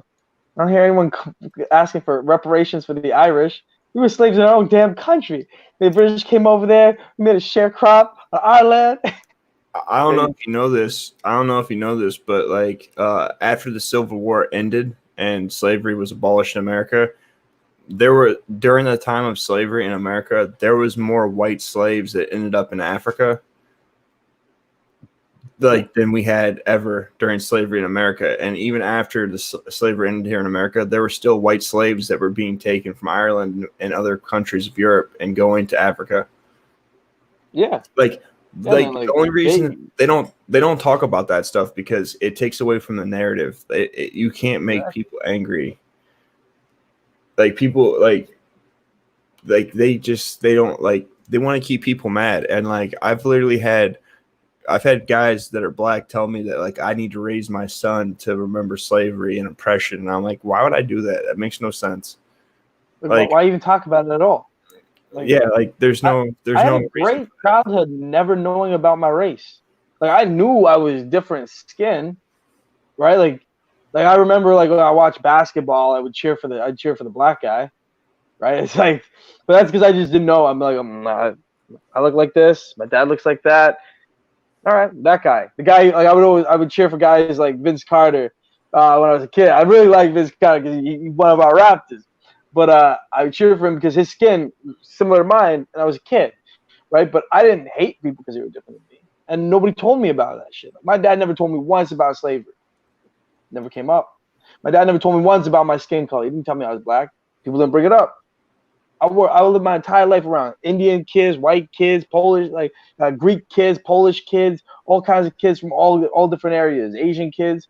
You know, we never talked about it. We just played, just have fun, kick a soccer ball, shoot a basketball, you know, play tag, ride bikes and shit. Like when you start focusing on minor issues, on race and all that shit, it's like, why? The kid doesn't care. He doesn't even know. It's not his business. It's like, if people don't like you, just if like a kid goes, well, these kids don't want to play with me, and they says because I'm black, it's like, nah, they just suck. Who cares? Fuck them. We'll find you some new friends. We'll find better friends, right? Don't like race isn't necessary.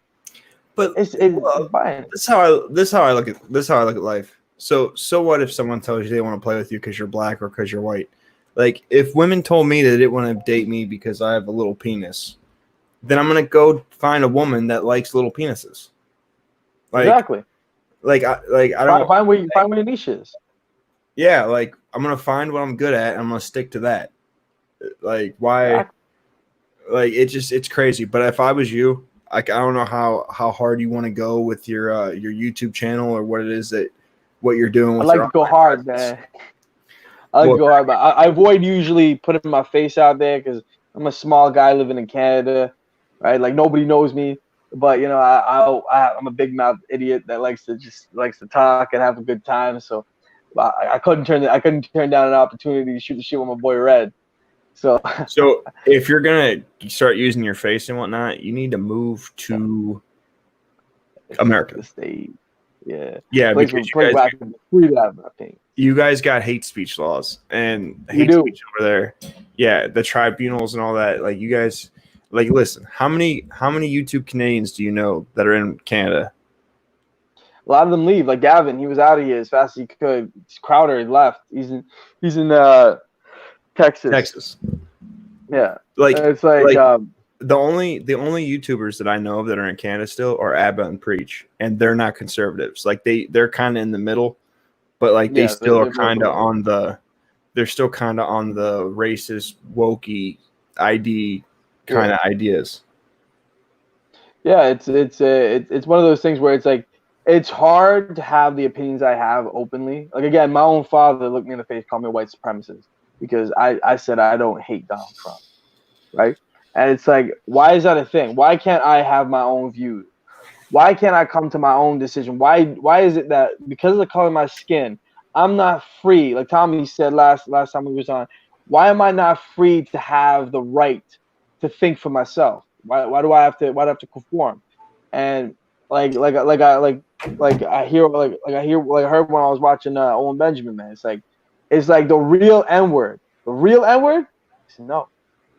That's what it is. Because when you say no, man, that's got power to it. Tell people like they tell you that you gotta support trans kids. No, they tell you you gotta do this.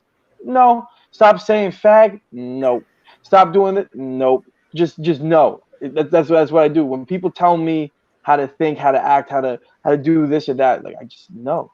You don't decide for me how I live my life. I do. If you don't want me, if you don't like me, then I'm gonna find people who do.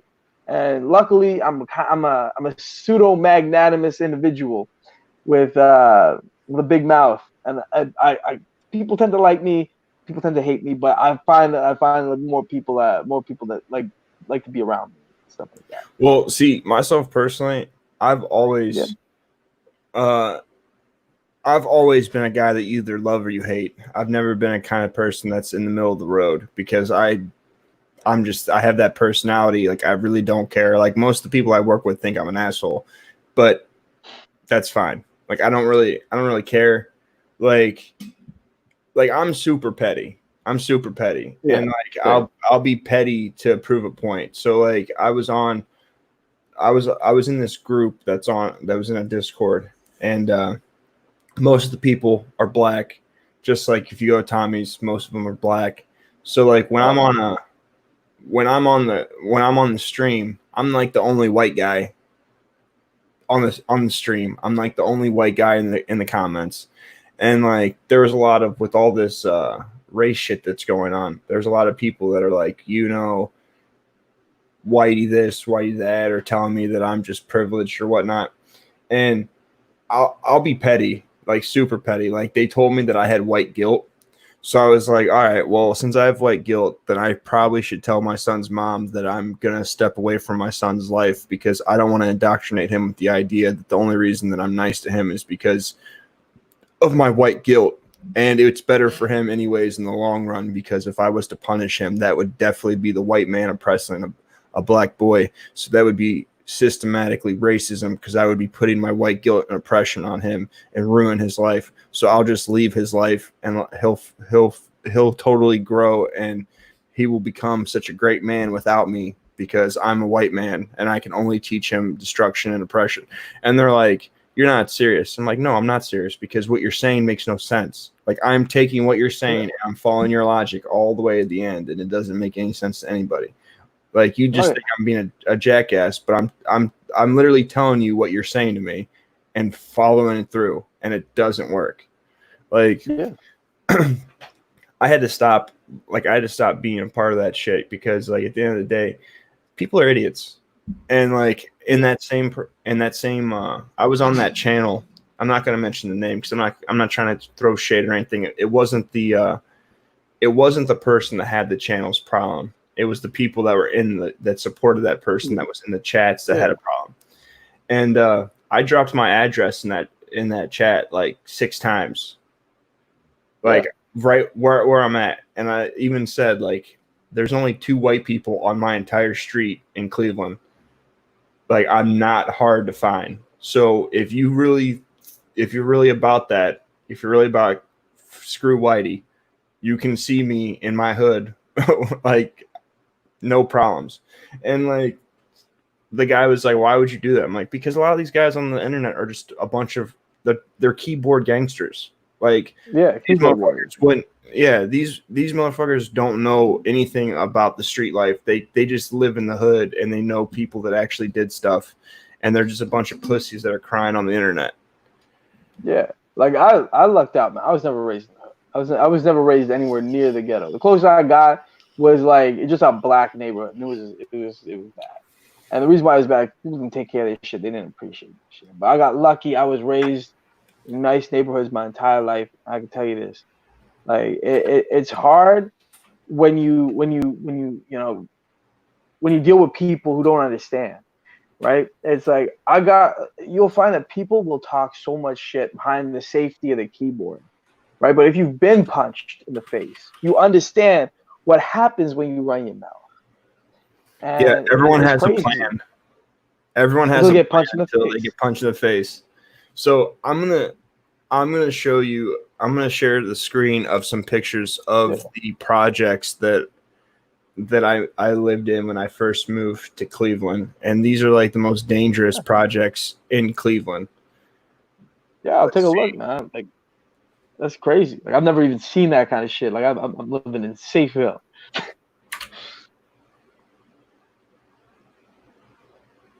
Not Garden Estates. Where are these at?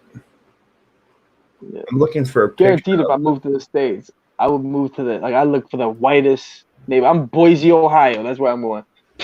But it's Boise. Anywhere there's a population is like 99% Asian or white people. I'm gonna stay.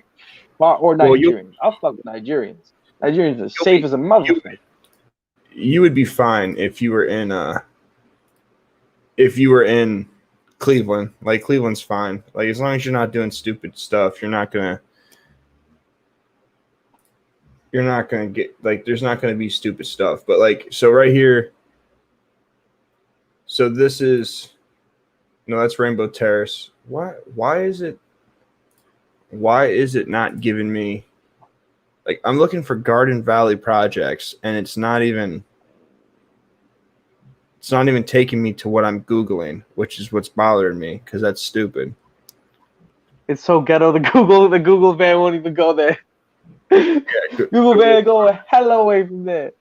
Yeah, Google is not about going here, and I don't know what it is. Yeah, now, Google talk all about their diversity hire, but they don't hire no black people at Google. And a single black man or Juarez to be found at Google, outside of their janitorial staff. When my son was born, he lived in these projects. See, that's Garden Valley Estates. That's not these. Okay, so I guess I'm just gonna have to Google Maps.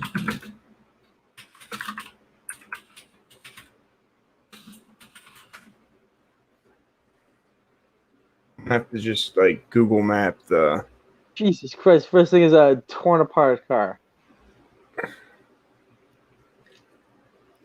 All right, so right here, this is 79th and Kinsman. This right here is where Garden Valley's at. So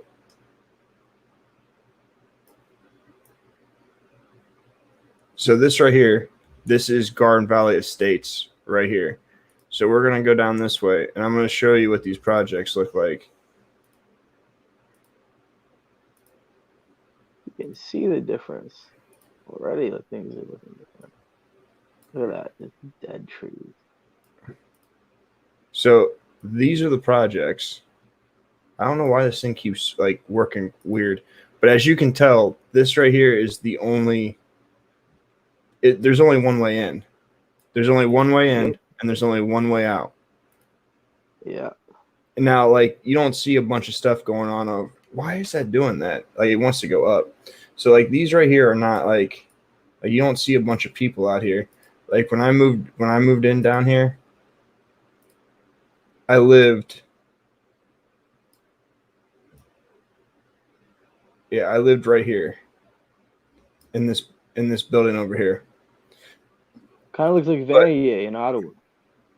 Yeah, so this right here is where I lived, and like my son's mom, her cousin got shot in the day, like middle of the day out here. There was a shooting that happened, and she caught a stray bullet. Like, shit. I'm gonna go back to like when my son was born. He lived in these projects.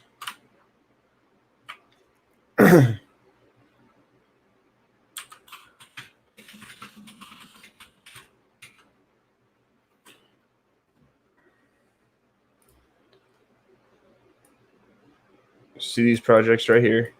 So you can see downtown right there. So these projects, I'm going to take you over to where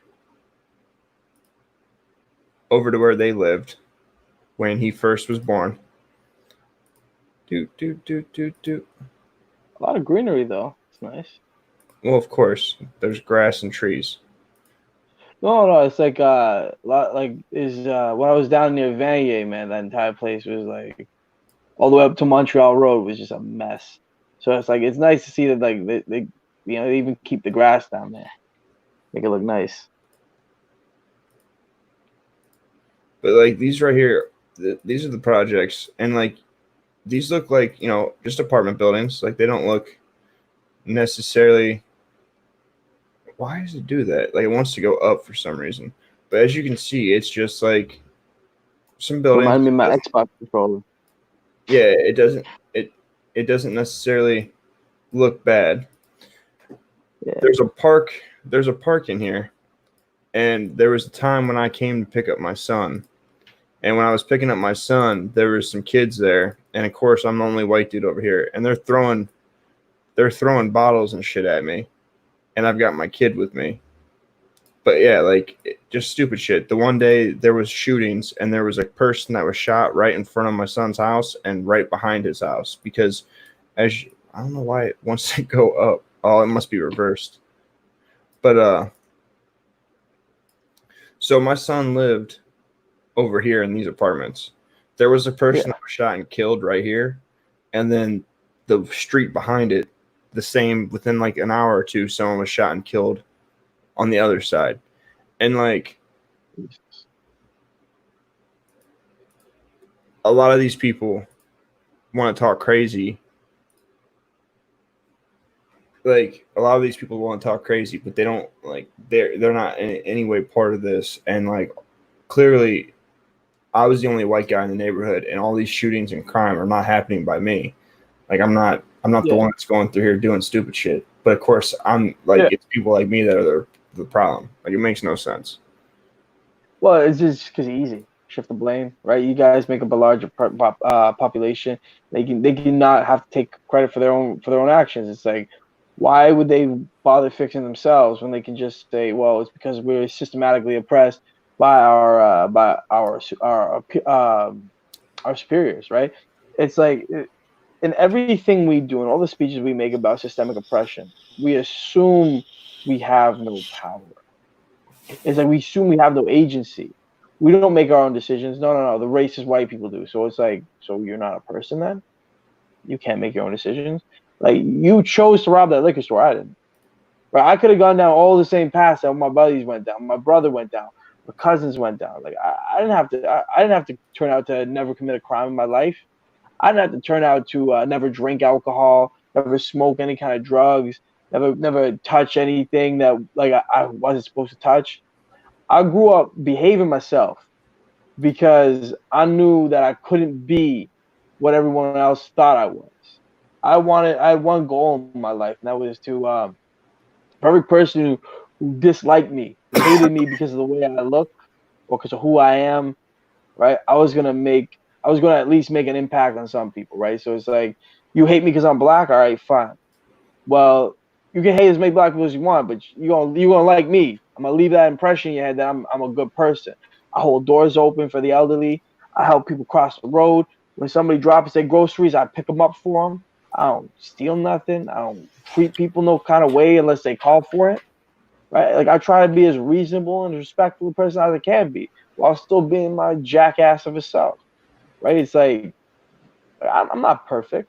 I'm far from it, but I try and be as reasonable as possible. Like, I don't hate nobody, right? If I come across like I'm wrong or something, or I'm taking I'm taken out of context, or I say something that you think is politically incorrect or just wrong or whatever, talk to me. I'm a reasonable guy. I know I've said some shit that's bad, that's rude, that's cruel, that's crass. That's why it's in the title of my goddamn channel. But it's like, I'm reasonable. If you don't agree with me on anything, talk to me. I'm right here. I'm not running from you, because it's through conversation do we really learn and grow. At least that's what I believe personally. Yeah.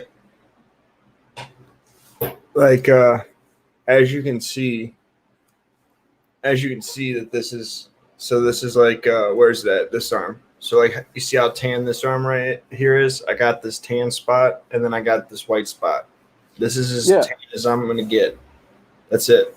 Yeah, I got the same thing. I got like all this shit. It doesn't look that white, but it's like, that's like super white. And then you got here is like much darker, but it doesn't look that like that because of the shading. But yeah, I get the farmer tan too. I'm not gonna lie. Unlike Tommy, I can't hide it. Yeah, it's the Irish. It's the Irish. It's the Irish in me. Never fails.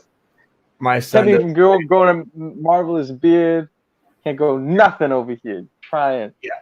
This is a quarantine beard. Nothing. Yeah, I can't grow this.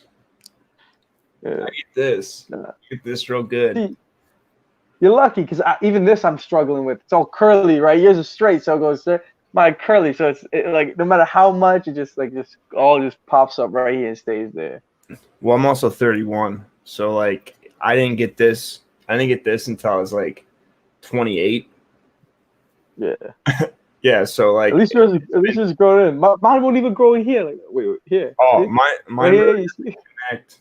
Like, my shit really doesn't connect that well right here. Yeah. Like, this just makes it look better.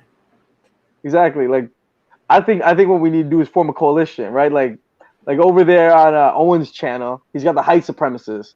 We need to find a facial hair supremacy group. Just start judging people based on their inability to grow facial hair. Yeah. Well, man, where can people find you at? Tell them channel, where they can find you. Yeah, so my channel is Crass Culture. My name is Stephen Crass. Find me there anytime. I got some videos out, producing more content. But you know, it's a little bit slow because I'm still new, trying to get a handle on all this stuff. And feel free, like, if you guys have anything you want to say to me, anybody's taking anything away from this, anybody has anything they want to discuss with me, feel free to reach me out at that channel. Put a comment down, I'll get to you. Want to hit the like, subscribe, you want to share on anything, feel free.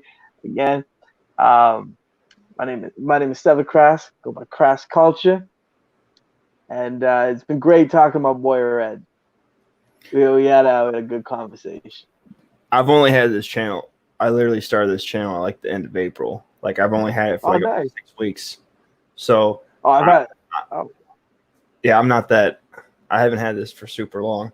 But guys, thank you for giving me a little bit of your time. Make sure you guys, if you're not subscribed, hit the subscribe button. Go hit the bell, get some notifications. Hit the like button. Do me a favor. Help me with the algorithms. Tell me what you think in the comments. Share this with somebody. Till next time, guys. All right, take it easy, man.